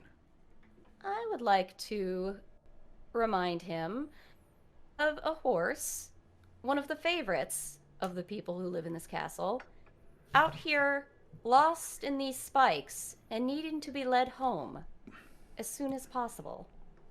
All right, go ahead and give him or go ahead and roll plus strange. 9. He continues feeding, and then for a moment he sits up. Wait a minute. Did one of them get out? No. Hold on. Oh, shit. Oh, God. In his mind, you have added a horse that does not exist. So, he believes that one of them is missing at the moment. Shit. Oh, they're gonna eat me for this. And he goes about and begins to saddle up one of the horses. And you can hear it start to patter its hooves as he begins to ride out towards the entrance of the courtyard. But the horse is so unnerved by these energies in the air that you're putting out that it's just kind of like stumbling near the entrance of the courtyard. Come on! We're gonna lose them if you don't... Damn you! It will not leave the courtyard, but the man is certainly distracted. Could I try for the horse as well? Go ahead and give me a roll plus strange for the horsey. That's If actually I not a terrible idea. If I succeed, I would like to make the horse want to come in by making it like, I don't know how horses like do mating and stuff, but that it is its mate in here lost. Okay. 15. Ooh, good roll. You plant in the horse's head that out there is a mare in heat, and all of a sudden it is weird vibes be damned. It's gonna go get some. Gotta get some horsetail. Exactly, and it starts like ka-clock out the entrance, and you see this man sort of riding out towards you guys, essentially, as you're sitting near the edges of the frostspike forest. Take cover behind anything that's nearby. That'd be a roll plus wits to hide. I'll do that. Okie doke. Hopefully my small body helps out. That's an 11. My small body helped out. Your That's small 7, body does but I indeed still hide. succeeded a little. Uh-huh. I hate to be that guy. I'm like 10 feet tall, so Your larger frame will certainly make it difficult, but Yeah. it's not impossible. okay. There's nothing metallic around here, is there? As the horse is getting closer, this man is wearing armor, and the horse's bridle is made of metal. And you can give me a roll plus strange to sense if there's anything in the general vicinity of you.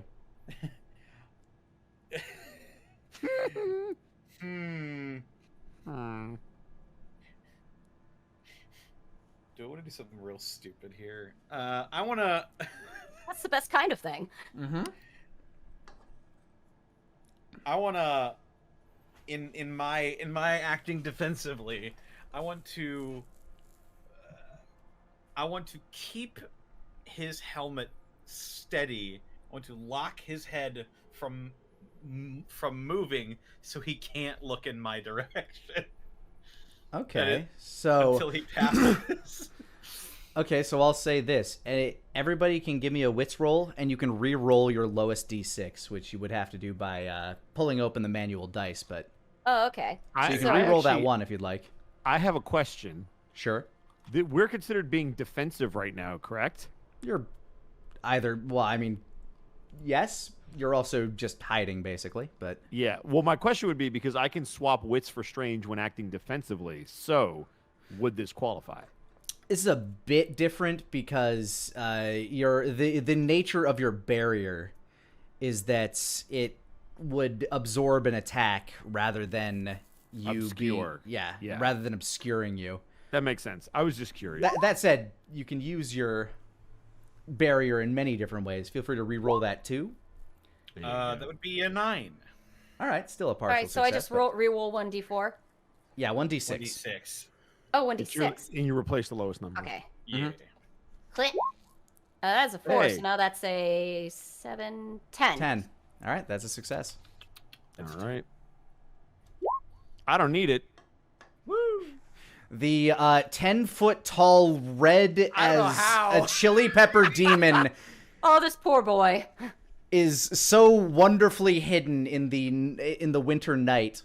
Lucian, you're able to kind of like knock his helmet into his eyes so he can't quite see properly until it is far too late as he rides, and he's able to kind of like shift his head as he catches eyes with you and immediately freaks the fuck out. He like the horse notices you, and you he kind of stumbles back. The horse starts to run off into the frostspike forest, and this man is tumbled to the ground at your feet.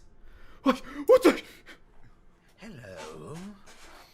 And I'm going to make his armor tighten around his neck a little bit so he can't scream. Roll plus strange. Hello. That's a 13. We're under. There'll be none of that.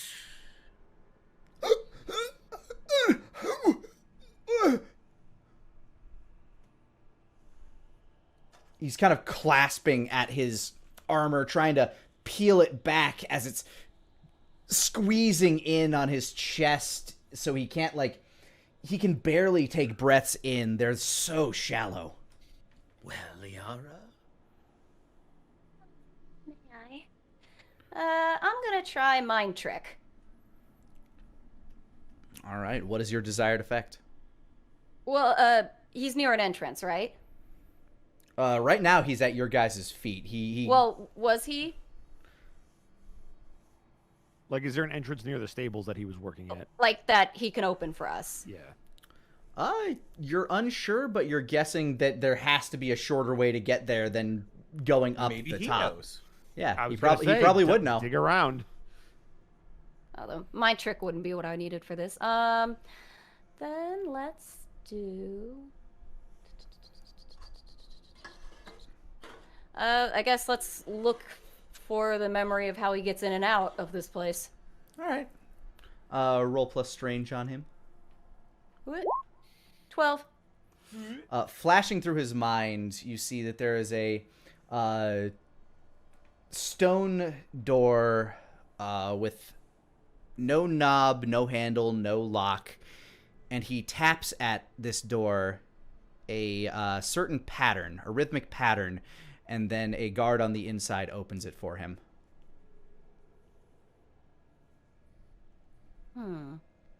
But first, the guard looks through kind of like a sliding peek hole to the side and confirms who it is. They have a system, it would seem. All right, now I'll try mind trick. All right, I'll just say that it's kind of a continuation. You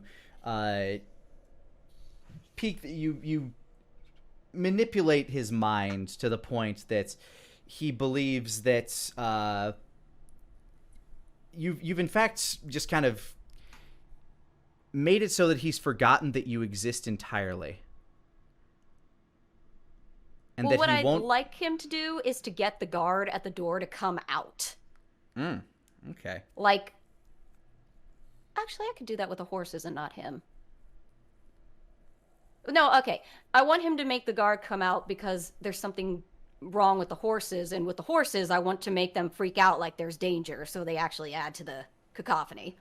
All right, go ahead and give me another roll plus strange, as this man seems to comprehend what you are putting into his mind, that there is trouble with the horses. 12. And sure enough, as he walks back into the courtyard, the horses begin to scream up a storm, making as much commotion as this group of horses possibly could. Some of them just kind of kicking at their stables, many of them just whinnying in abject horror as much as a horse can. And the man runs to the door and starts kind of pounding, and then he stops and taps the pattern. At this point, do you follow him to the courtyard, or do you remain outside of the keep? What do you guys think? I mean, he's letting us in. Yeah. Because somebody's going to need to ambush these two, or at least the guard. And like, is this guy like completely just like focused on the horses? Like, if he sees this again, will he freak out? Or if I haven't planted it well enough to be like just the horses? I've got an idea for the guard if he comes out. Okay. As long as you can make sure that this squire doesn't go crazy. Sure enough, this guy is he's forgotten that you guys exist. He's yelling at the man through the peak hole. There appears to be like a small argument, but sure enough, after enough time, the door, you hear it slide vertically open, and the guard himself comes marching out, seemingly giving instructions to another man behind the door. As he starts walking out into the corridor, you start to hear the door sliding shut again. Can I get onto that guy's mind inside? Sure, give me a roll plus strange. All right. Here we go. Partial. Oh, that's If I can, I'd like to... He probably has a rule in his head that you're supposed to close the door after. I'd like to make it so it's the opposite. That door needs to stay open until your comrade comes back. You're able to mess with his mind to the point that you're able to make him stop closing the door for a moment. You're not sure how long. Like you've put a conundrum in his mind. Like he's trying to source it out himself. Can we see him in the doorway? From where you would be, I'm guessing you would have to be kind of around the corner from that doorway in order for for the guard walking out to not immediately see you, is the way I imagine it. Got it. So if we were in a position to see him, he would see us. Yes. Got it. And as I'm saying that, like the door kind of like starts closing, you're able to put this conflicting order in his brain, and he starts like wondering about it. And the guard and the stable boy run around the corner. You have the briefest of moments before his periphery will notice you. Ludwig, I think you should probably keep the door from closing. Ludwig is going to use his small size and his speed to move across the courtyard and get inside. All right, give me a roll plus body there, Ludwig. Oh boy, this is going to be bad. Body rolls. Watch out for his body rolls. Oh! That's 11 with a 0 body. Oh, that's clutch! Rolling between the guard's legs, you're like kind of clambering like a small wiry chimpanzee. You roll into the guard station on the inside. You're like a Goron. Pretty much. Like, you just kind of like somersault in there. And as you see this man kind of having this inner conundrum with himself as he looks down and notices you. At the same time, the guard who was coming out to check on the horses saw something dart between his legs. He looks down, looks back up, and sees the three of you. Like, the remaining three out in the courtyard.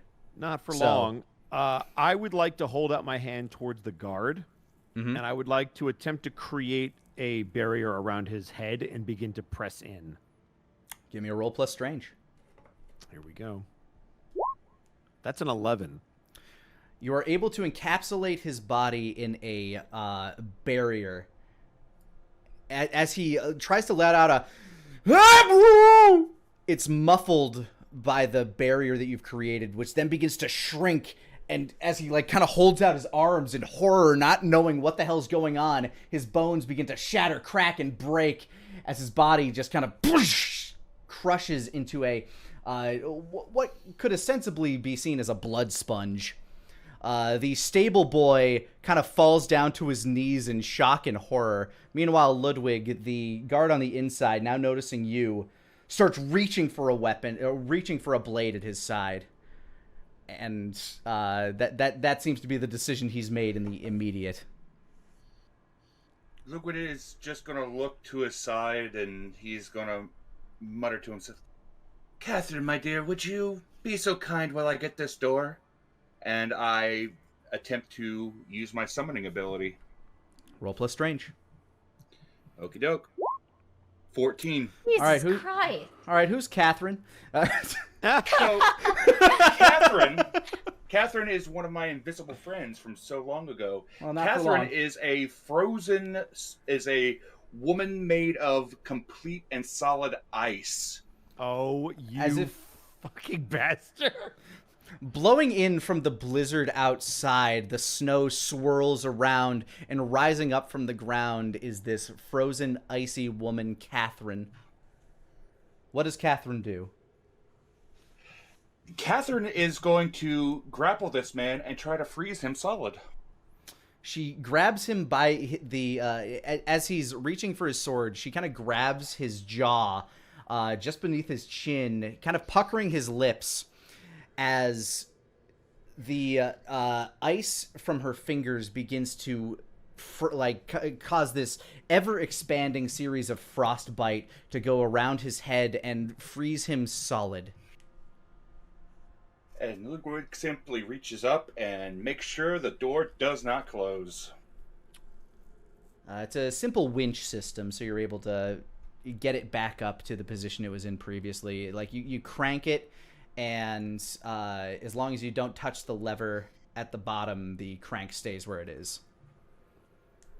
So the stable boy is the only one left alive as the... do you just keep this blood bubble? Sure do. Okay, yeah, the blood bubble stays held aloft as the stable boy is just sitting in abject horror looking at these three demons in the courtyard. The horses still giving quite a fit. So thankfully they'll cover up any noise. Mm-hmm. So aside from the sound of very angry and scared horses, yes. So Lyra will look to Lucian and Varric and ask, do you want me to do it, or do you?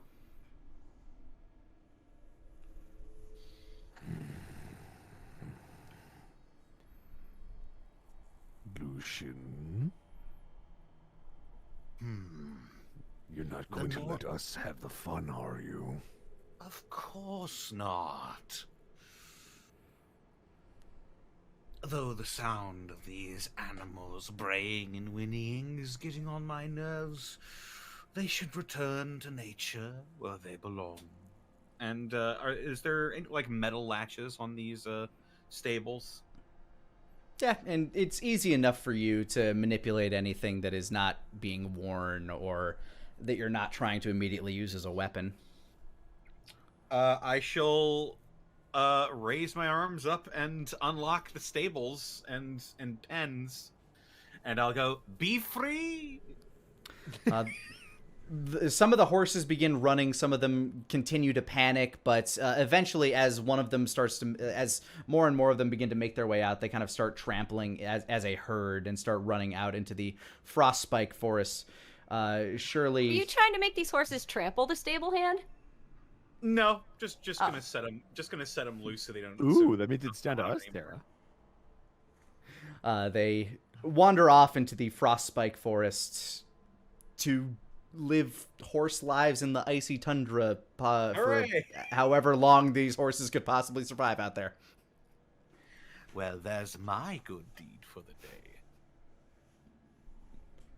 Until they freeze to death, anyway. Oh, you shouldn't have said that. Now I feel awful. And I'll look down to the stable hand. The stable boy is his jaw is quivering, his knees are shaking, he's on his ass, his keeping himself kind of like propped up with his back two arms, just looking up at you in pure shock at this point, honestly. This is all your fault. I'm sorry.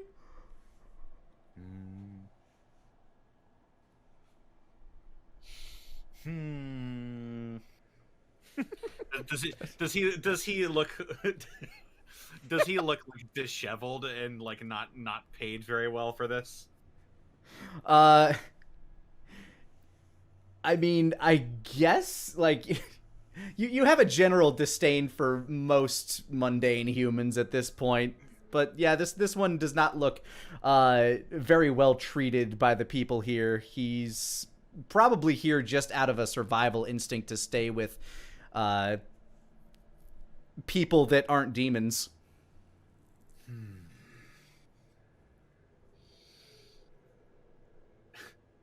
You're fired, and I fucking like if there's a piece of metal around, I'll just cut his head off with it or something. Oh God! To be fair, it sounds like it's a mercy. Well, he's in armor, right? You can just crush his skull. It's not like we want any witnesses.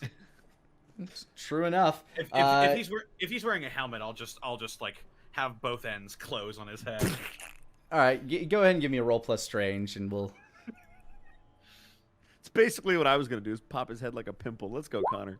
Let's go, Lucian. Yeah, you just mutter, "You're fired." What crunch? And his head, like a tiny can of Coca-Cola, just crunches in.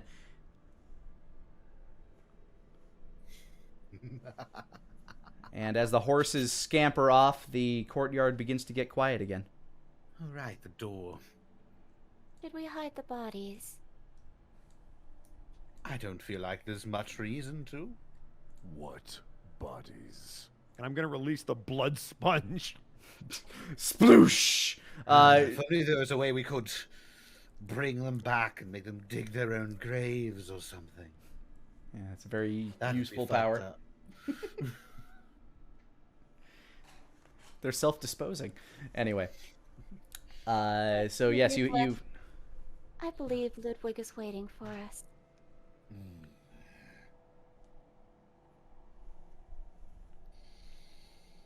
Ludwig is just standing in front of his creation alongside Catherine. You know, I don't know art, but I know what I like. I just like to imagine you chiseling your name into his shin. Yeah, just digging it in with the claws. Ludwig was here. So you're gonna hear a bunch of like wet footsteps just stepping in behind you, just fucking with a covered in crimson blood. Yeah, a crimson trail of footprints behind him. Spending time with High Inquisitor Grell, just like the good old days. You think he'll be excited to see us again?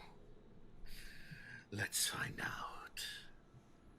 A I know one, a two, a three. A three. A three. How many rolls does it take to get to the center of an Inquisitor? The world may never know. Well, Let's the world find will out. know if we roll it right. Yeah. Let's go! So you travel further in. The corridor that you find yourself in is just kind of like a long gray brick corridor. Around the side, there's what seems to be kind of like the glow of firelight. And as you approach the corner, it looks like it's just from a torch and a sconce. There's a series of them in this much wider interior of the tower. About halfway between where you are and the end of this hallway, where there are kind of a series of doors on the left and right, there does appear to be a cross in the corridor with a wider hallway that intersects in between. You do hear the sound of life emanating from that direction.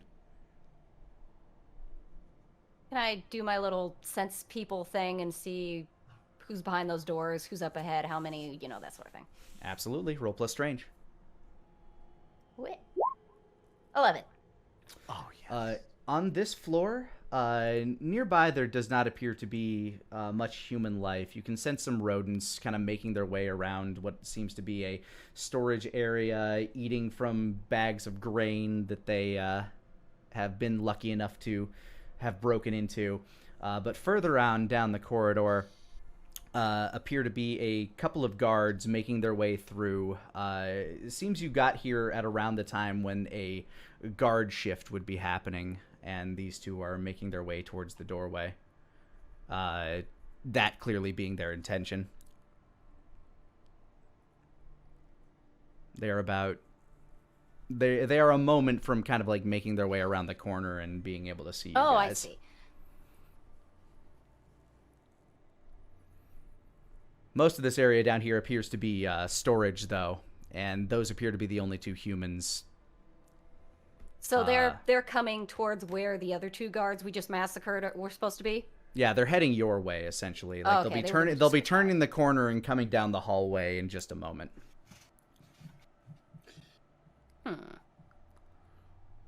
I have two ideas, or does someone else want to take this? Are we... Sorry, I'm stretching. Are we maintaining an air of secrecy here, or shall we begin to announce ourselves? I don't mind announcing ourselves. Oh, I have a fun idea. Do tell, Liara. Okay, Lani, see if you okay this. Because I just had a really sick idea. Go on. You know those rodents you mentioned? Mm-hmm. How many would you say there are? Enough to certainly consume a few humans if you deemed it necessary. It's not like I may or may not have planted them there as bait, but Oh yes. Could I, if they're going past, are they going past that door where they are? they'll be the door with some of the rodents is closer to you, but there are plenty of rodents in these walls. Plenty. I would like to input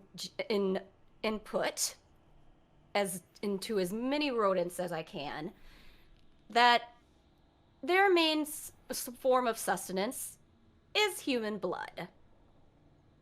Not demon blood like us, but human. Please go ahead And and they give me need a it roll. now. Please go ahead and give me a roll plus strange. Please, let's go roll 20. 12.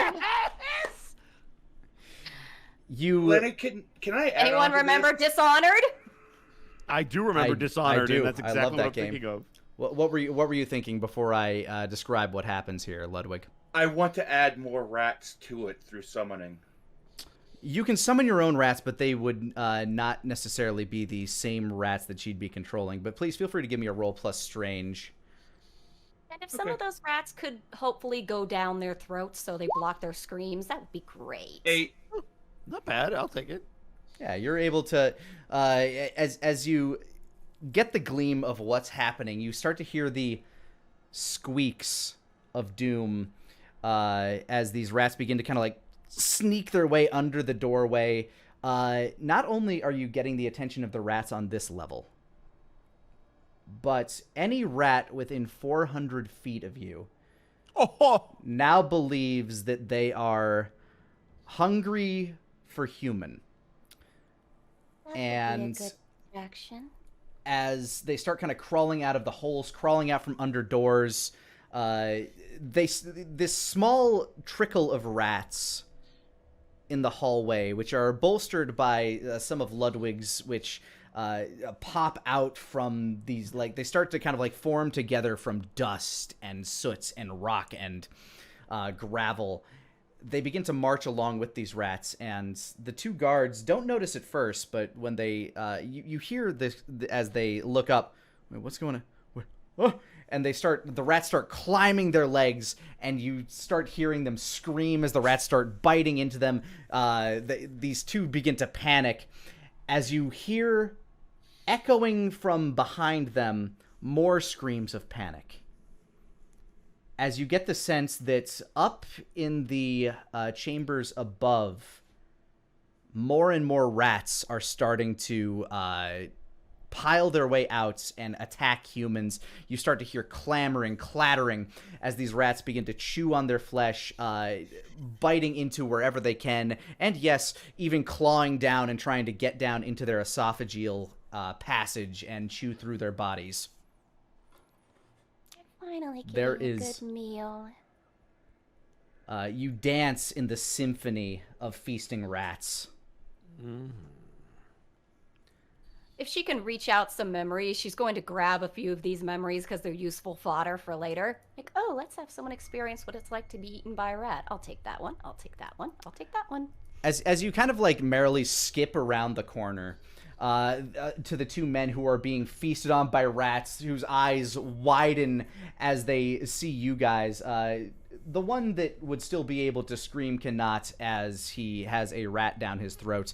You are able to take the information and all of this, kind of photocopy it into your repertoire. You don't want to take this from him, but you take it for yourself. It's like a little jig.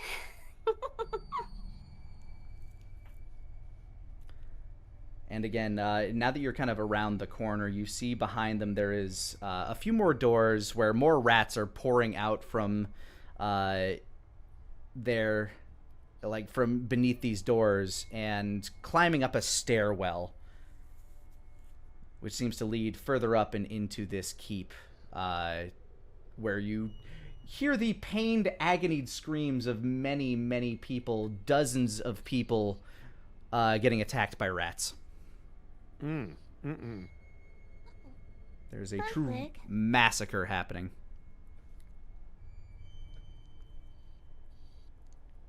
Who knew that Sarah was the Pied Piper after all? Yeah. She turns to Ludwig. Ludwig, by the way, Mm-hmm. the little ones you created, can you see through their eyes? Lani, I don't think that I can I? You simply give them orders and you let them loose. It is not something that you can snap your consciousness to. He shakes his head slowly. No, I simply ask them to do, and they do. I Maybe make since friends. there's so many of them already, they could go find who we need to find and come back and tell us.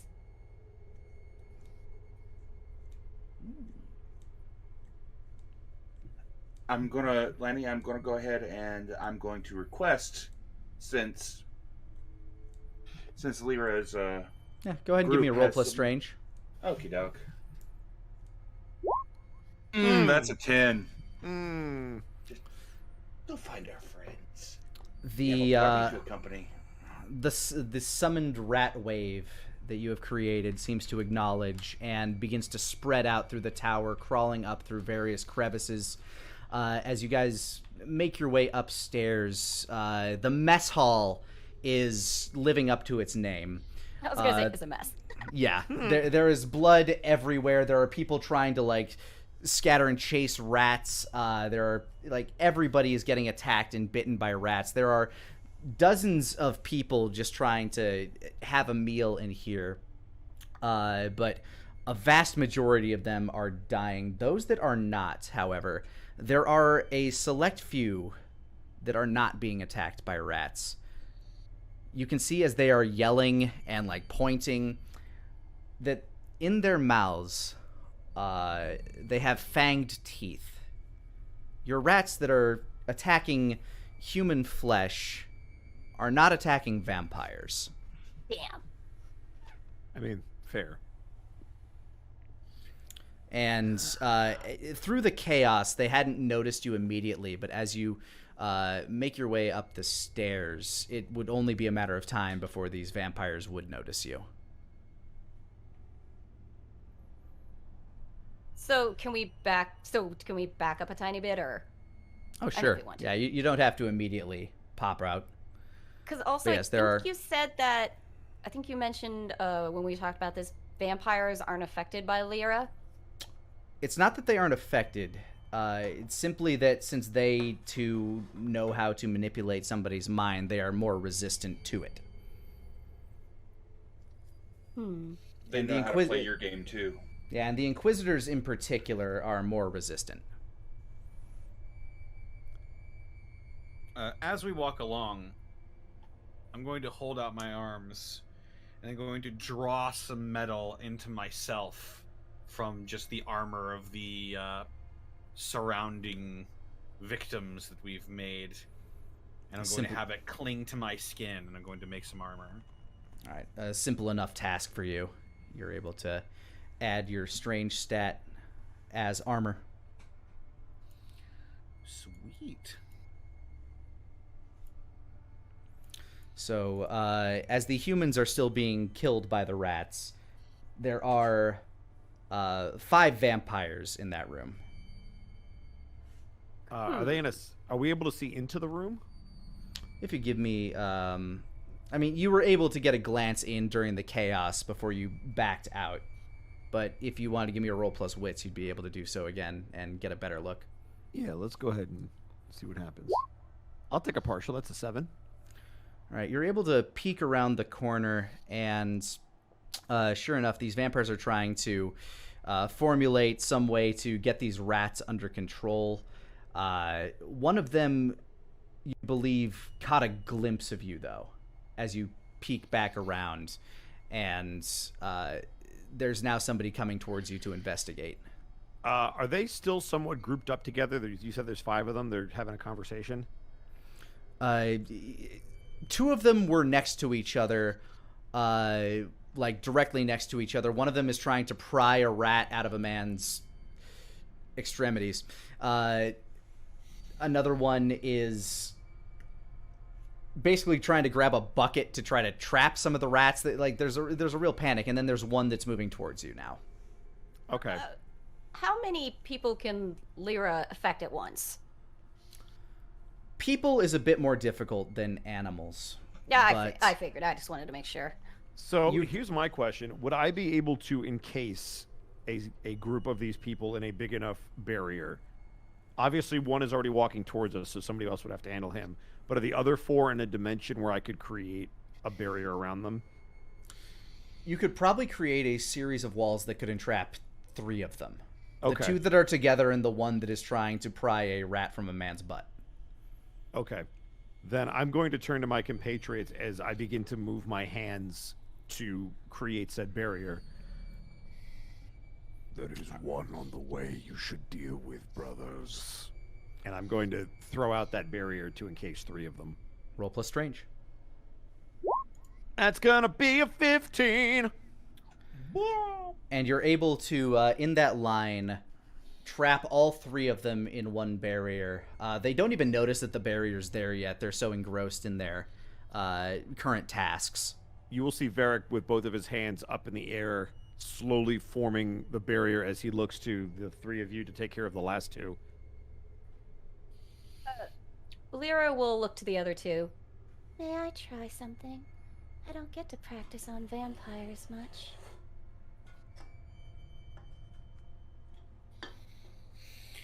Very well. Ludwig makes a motion to go ahead, but he stands by, ready to go in case something fails or they're stronger than we anticipated. All right, what is it that you wish to attempt?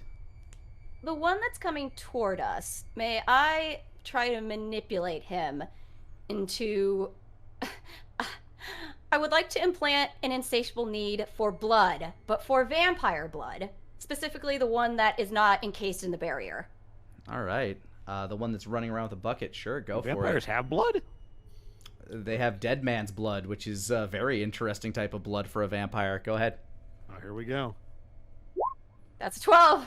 Oh, and as he makes his way to the corner, you sense as he kind of like holds his hand to the like the corner of the stone, his fingernails sharpen and his mouth begins to drool a little as he turns back and looks at the man who's trying to look at the vampire who's trying to catch a rat in a bucket. You sense how stupid he believes this guy to be. and he immediately bares his fangs and claws and starts charging. He leaps up, he bites this vampire on the throat, and he begins to drink deeply. And as he does, you sense in his mind what a mistake he made. As the other vampires who are trapped in the barrier each turn to look at him, you see his face, if you kind of like turn the corner, you see his face begin to turn blue as he begins to grab at his throat. Drinking dead man's blood for a vampire is akin to like any of us drinking cyanide, basically, as he begins to kind of collapse, convulse, foam, and choke. The vampire whose blood he was drinking is not dead just because that's not how you kill a vampire, but he is very confused as he just watched his, I guess, companion leap onto him, drink deeply of his blood, and die. As the three begin to try to make their way over, they collapse into the side of the, they like run into the side of the barrier. Ooh. They tap their hands on the wall, looking like they're emulating a mime. Perhaps they need a demonstration. The one whose blood was drank so much fun. doesn't even notice them yet.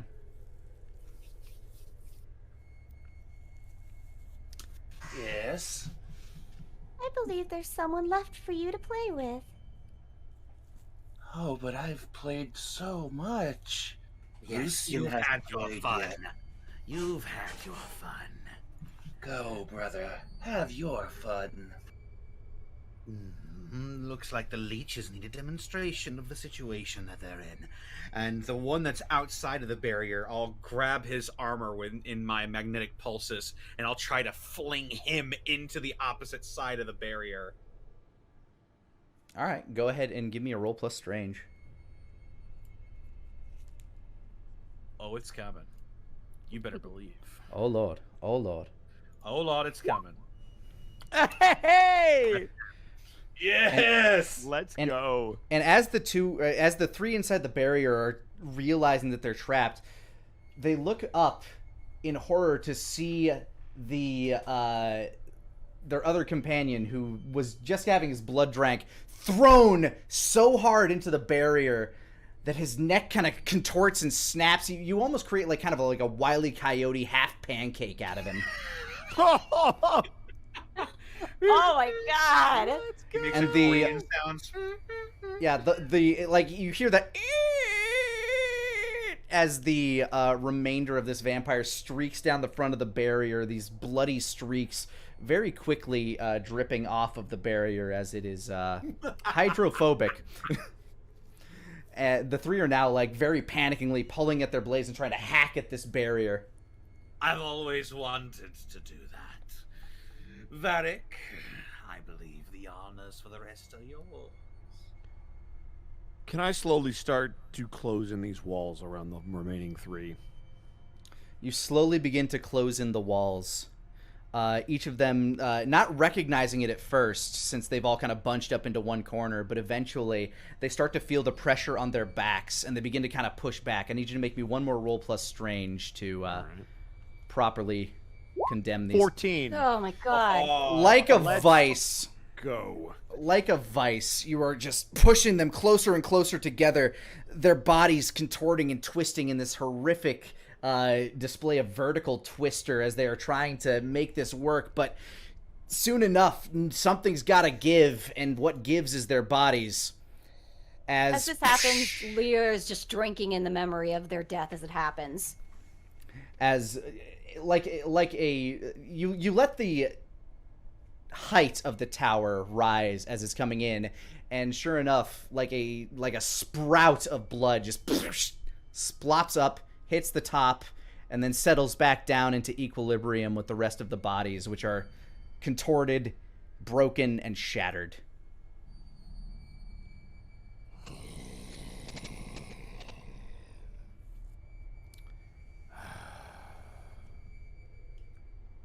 As the rats finish their feast here, they have made their way upstairs further into the chambers. In the barracks, you hear screams as more of the humans are being consumed by rats, each of them rousted from their slumber in the most horrific way possible.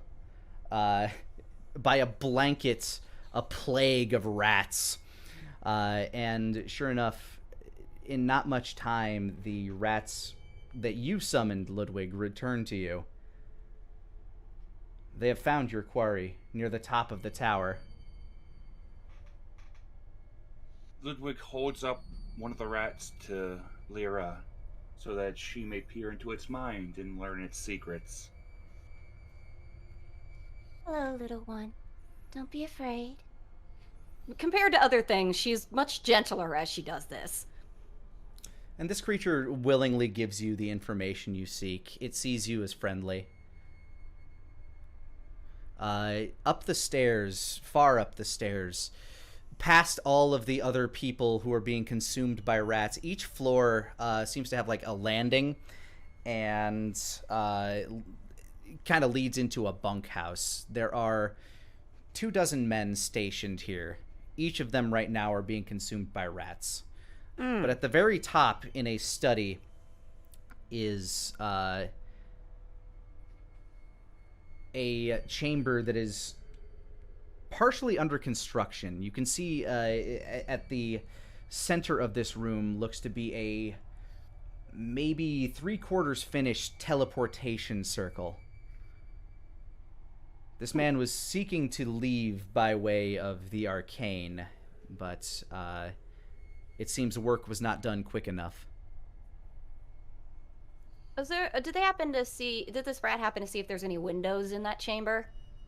There is, in fact, one lone window, or 3 windows on the far back wall, and one window that seems to lead to like I'd call it a widow's walk, but it's literally just a doorway that leads out into nothing.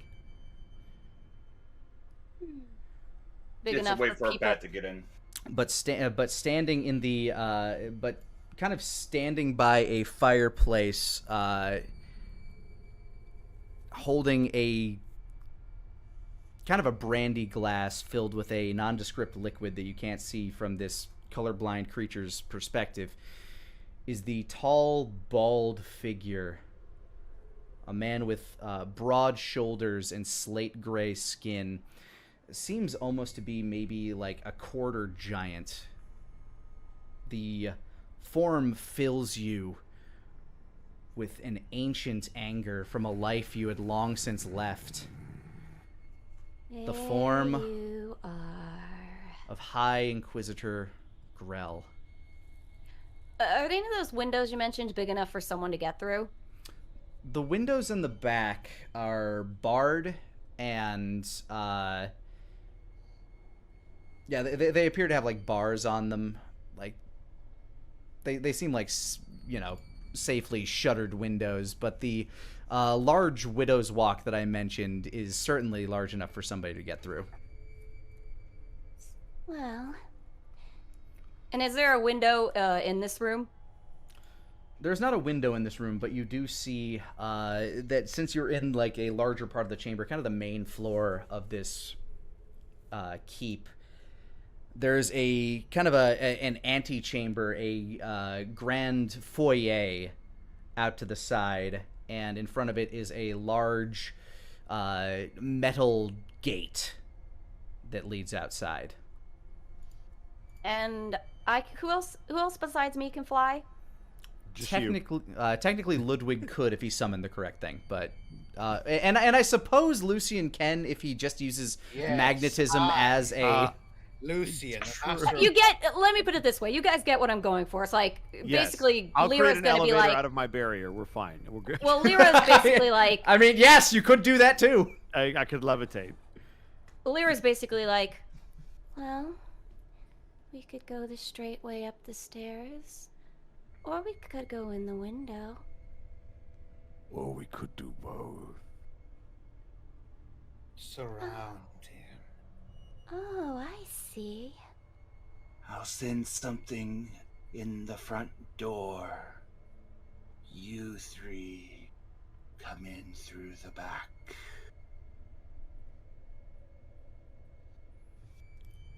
Literally asking Varric to essentially create a barrier of stairs so he can walk up the outside of the building. Yup. Here we go. Oh, this is fun. All right. Standing in your way at the moment, though, is a large metal gate. Okay. From getting outside. Oh, it's metal. it's a metal gate? Yeah, what do we do about metal? I know. What on earth could you possibly do with a metal gate? What a predicament. I'm sure we'll have to come up with some clever ruse to get past this magnetism.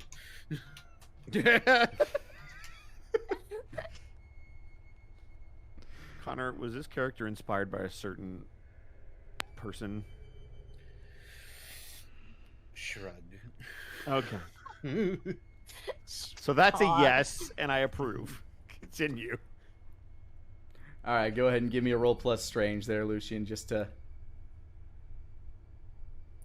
Pull the door off the hinges. Oh.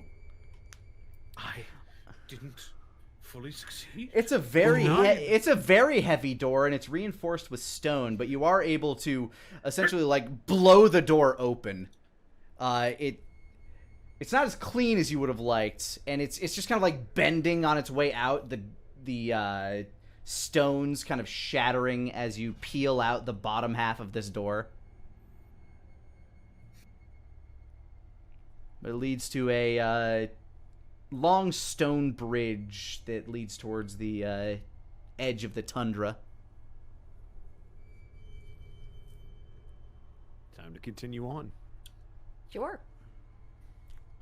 All right, so who's taking the stairs and who's going up the outside of the building? I think Bob's going up the stairs. The other three are going to approach from the outside.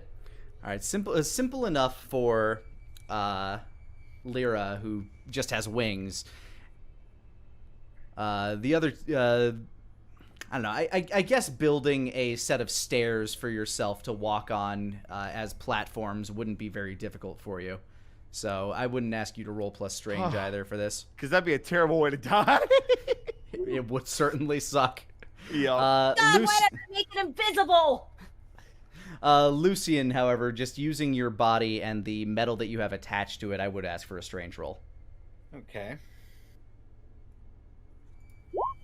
Oh, yes. Wear your curly mustache at as you just kind of levitate off the ground, holding your hands to your sides as you push yourself off the ground using magnetism. It's a Marvel 3, or Marvel 2 reference, I think. Anyway, meanwhile, Ludwig, you are, again, like a emaciated chimpanzee, just kind of clawing up the stairs. Mm-hmm. And once I get to the top, I'm going to begin to summon. After all, we're facing a vampire, so it's best to summon the blight of the vampires. Oh. Yep, I hate you so much, Bob. Oh, It's man. so Maybe good. Bosco. He's not even trying. God. 14. So Fucking as damn it. I approach the loft, I begin to pull into the ether, and from the wall just before this guy's entryway begins to emerge this massive hulking black werewolf.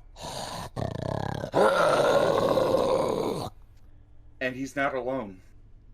Oh? Flanking him on either side, one chocolate brown, the other snow white, a pair of minotaurs. And he just points at the door. What is their task? Their task is to attack and capture Inquisitor Grell. All right. As you make it to the top, the other three of you find your way to that outside window. The firelight that you had seen previously through the eyes of the rats, Lyra, is out. And as you make it to the window, I need each of you to make me a wits check. Oh, no. Sure. That's 14. Let's go, Sarah! All right. As you make it to the doorway, the room at first appears empty, but through all of your senses, your ear holes kind of give like a faint little twinge as the man appears to have turned himself invisible. You sense he is somewhere in the center of the room, and he knows that you're there. So wait, I was the only one who rolled. Is this just me? It's just you that knows that. But Yeah. She will land very, very daintily and outside the window. You said it's just a widow's peak. What's outside the window?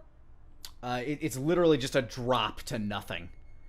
It seems like it seems like an ingress specifically for flying creatures. So that she'll kind of land inside the window, brush herself off, and smile. Can any of Bob's creatures smell or sense him?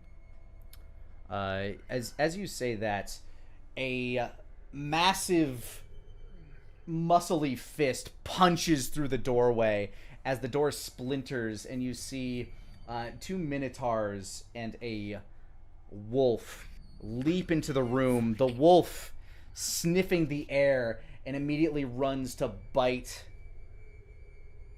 at the creature that it smells. Perfect. That is what is happening currently, as the rest of you have made it up to the window. What are each of you choosing to do in this moment? Can I make a suggestion? You may. Okay, so Connor, you have metal, correct, around you?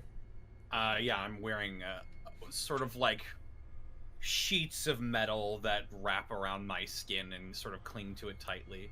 So if that werewolf gives you an idea of where he is, theoretically you could shoot a piece of metal at him, and whatever it hits, it can then wrap around like an ankle brace or a wrist brace or whatever it hits, and then I can try to freeze that area. I have a thought too. Okay. Because now Lyra wants to really stretch herself. All right. So I can sense him.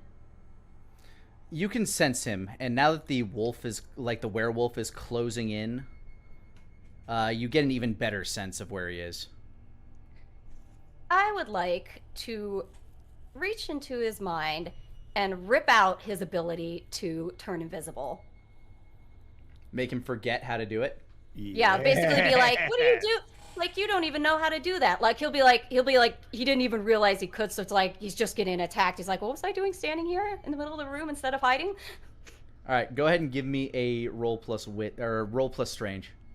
Okay. Come on, Sarah, let's go. You got this. 15! Yeah! Oh! And that's almost a max roll. She'll just smile and kind of cock her head to one side and be like, why are you standing out in the open like that? Silly man. You hear his voice kind of echo out. I knew you'd be... And then the wolf bites down. As he you see the blood kind of trickle out of his shoulder. You see the wolf get lifted by the nape of its neck and tossed over this man's shoulder and kind of catapulted into the far wall as the two minotaurs begin to make their way in. We are essentially now in combat with the mighty High Inquisitor Grell. Woo! Sorry, for some reason it doesn't have any of my combat music on this playlist. What a monkey. The girl's in trouble. The white one is undefeated. Actually, you're incorrect, but okay. Really? Yeah. Okay. I must have missed that one. My bad. Or you flip the colors. All things I are probably possible. flipped the colors by mistake. There you go. Yeah, I flipped the colors by mistake. Serves you right, you fucking troll. All right, so now that... Summon a grizzly bear, you ass wipe. That's next. Shit. Send in the Sandman. Send me a dream. Boom, boom, boom, boom. So with combat, there we go. Add to game. All right, now we got one.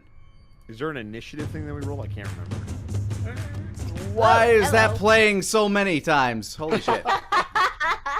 Not for this particular game, Bosco. We can take turns in any order that we want. Oh, but that's we can't right. take more Okay, than one. I remember how that works. I've only done this once before. Yeah, so essentially whatever anybody wants to do is up to them. Am I allowed to choose something new, or was me taking away his memory of how to turn invisible my thing? This is effectively a new round, so everybody can choose something they wish to do. Oh, I to have an Inquisitor interesting Gorell. idea. Go for it. Since I just took that memory out of him, can I turn invisible? Oh, weird. You have stolen from him the spell of a wizard. Go ahead and give me a roll plus strange. Fuck it. Oh my god. Oh, this is cool. Rule of cool. Oh! 7. Half don't her body's have- invisible. Sort of. You think you know how to do it, but you don't have the components that he needed. Oh. So you were unable to try, turn though. yourself invisible, unfortunately. But you believe you might be able to, which is gonna... Oh, boy. You have given me a very interesting creature for the party to fight. Yup. Oh god, I'm so sorry. I'm so sorry, Caitlin. I'm so sorry. God. Hi. No. Hi, wizard here. Oh, I'm made my so bane. sorry. I really made her too utilitized. It's true.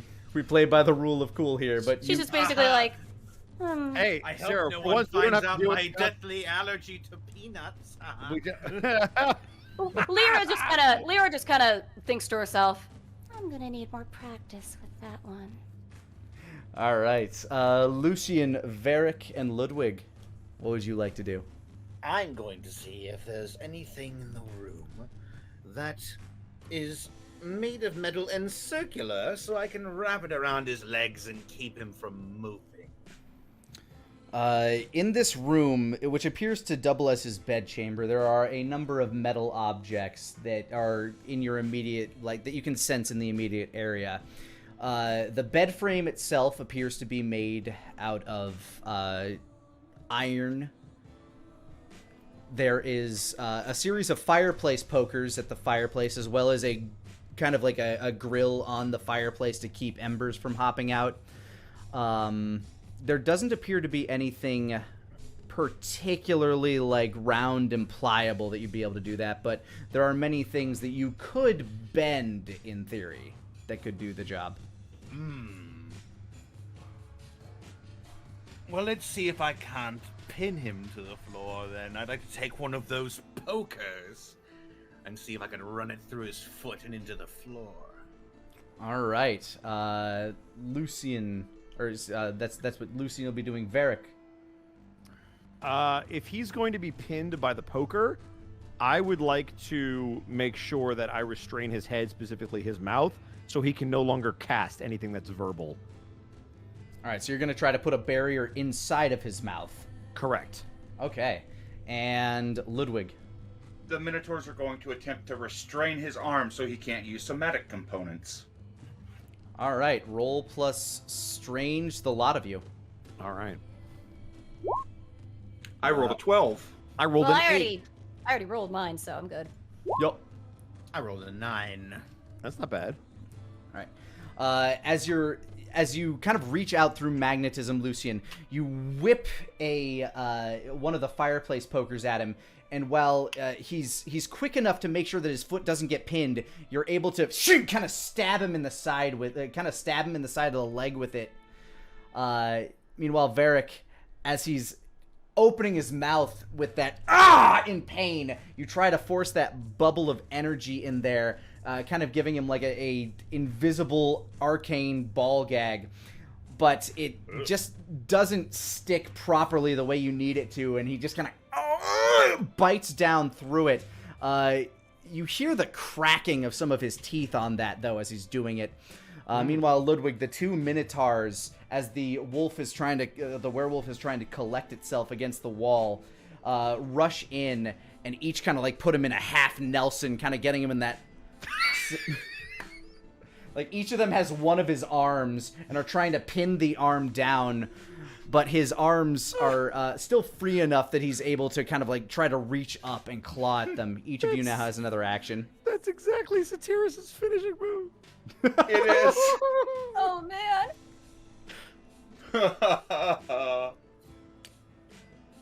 He uses the glam slam. Oh man. All right. What would each of you like to do now as he's trying to free himself from the grip of these minotaurs?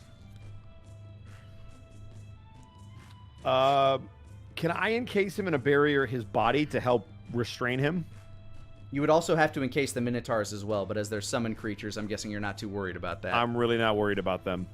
Then yes, you may attempt that. Okay, Lucian and Ludwig and Lyra. Man, a lot of L's here today. Yeah.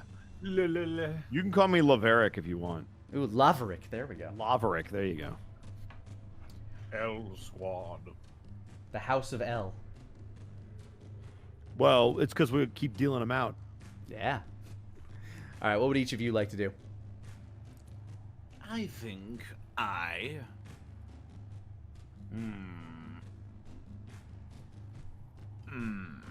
what could I do in this situation? I could take that grill that's on the fireplace. It's probably pretty hot, and I'd like to see if I could just shove that around his neck, like so his head's between the bars. All right. Lyra? I feel like if I mess with his memories, I feel like I end this fight right away. But it's like, is that okay? Or Yeah, that's absolutely fine. We are basically restraining him so that you can have free shot at him. Yeah, we're just making sure that he can't hurt you. Lyra, all right, let's try. Because I'd like to do something that could be plausible. I would Don't worry. Go as high as you like, and I will lower it to plausibility with the results. I would like to have in his head that he, he works for that other inquisitrix, I think you called her, right? This is the High Inquisitor. He worked directly under the Archmage. The person in your backstory is somebody that would essentially report to him. Then I would like to have in his brain that we are fighting him because he has been brainwashed by the Archmage, and we are trying to stop him. But if he can stop and come back to his senses and come back home with us, then we don't need to. Okay. Like I want to mess with his head and suddenly have him realize, oh my god, I've been brainwashed this whole time. No wonder you're trying to stop me. Oh, what a fool I've been. All right, and Varric? Oh, you were going to create the barrier, and I was going to Ludwig. try to encase him, correct. Yeah. Ludwig, the wolf is kind of like shaking itself out. The two minotaurs are still like kind of struggling to hold him still, but the wolf can still take orders. The werewolf is going to wrap up his legs. He's in the barrier, so nothing can get to him, right? We're going to find out. The barrier has not been erected yet. Okay, then Blight is going to grab his legs and hold on to him, and he is going to make sure that this boy cannot move at all whatsoever. All right, each of you give me a roll plus strange then. All right, here we go. Good shit. 12. 14. 9. And here I go. Connor, Saturday's catching up to us. All right. Oh shit. Ludwig, sure enough, the Blight, the werewolf, leaps in, smelling blood, kind of wraps his fangs around his upper thigh and grabs the other end of the fire poker that's sticking through his the back of his leg and just wraps him in there as he's trying to break his arms free from the minotaurs. He almost does it, but then the wolf comes in and as this barrier kind of erects around him. It does not seem like a stable barrier. Unfortunately, it seems to conflict. As you're raising the barrier, the fireplace grill kind of smacks it at the same time, so you're unable to get the get that wrapped in there. But Lyra, as he's pinned down by the wolves, you walk up to him, place your hand on the side of his face, and look into his eyes. And the phrase, "come back to us," kind of echoes through his mind, and his arms go limp. And he begins to kind of bend at the knees. His mind is trying to fight what you're saying, but between the shock and the sheer mental power that you have, he can't seem to shake it. And he crumples down on his knees to the ground. Since I'm succeeding, I will sort of change tactics and put a hand to his shoulder and whisper, "You can do it. Come back to your family." What She looks to the others like that sort of look of like, follow my lead. What have I done? Where have I been? Away from us.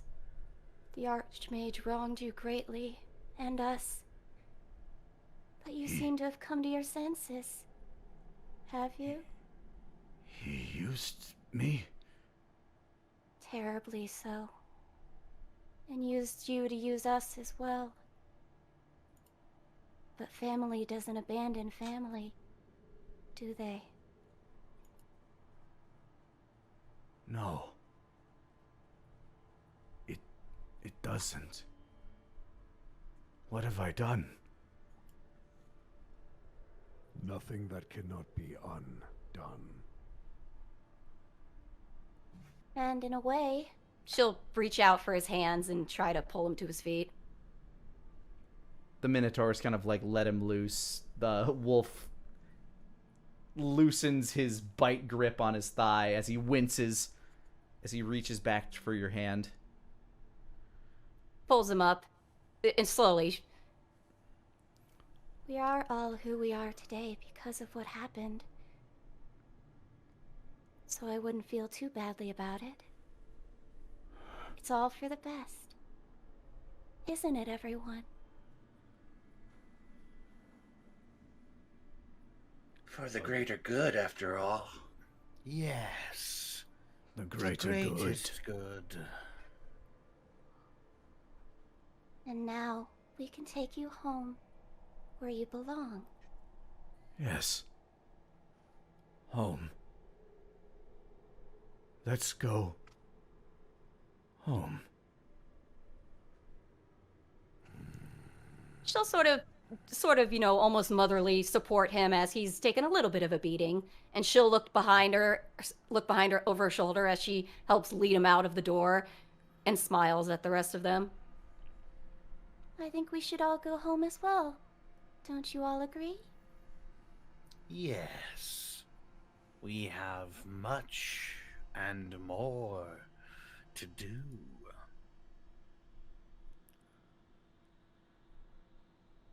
I can't wait to see Ramses' reaction when we return successful. I hope his mission is going as successful. I'm sure he'll be so glad to see all of us. Varric is just going to start rubbing his bone-like talons together and follow you all out. As you make your way out of the keep, you know that there's not going to be an easy way back to Mitternacht. You'll have to wait for it to return from its mission. A mission that, as your faith in Ramses, would surely be successful. But we'll have to save that story for another time, as we end today's session.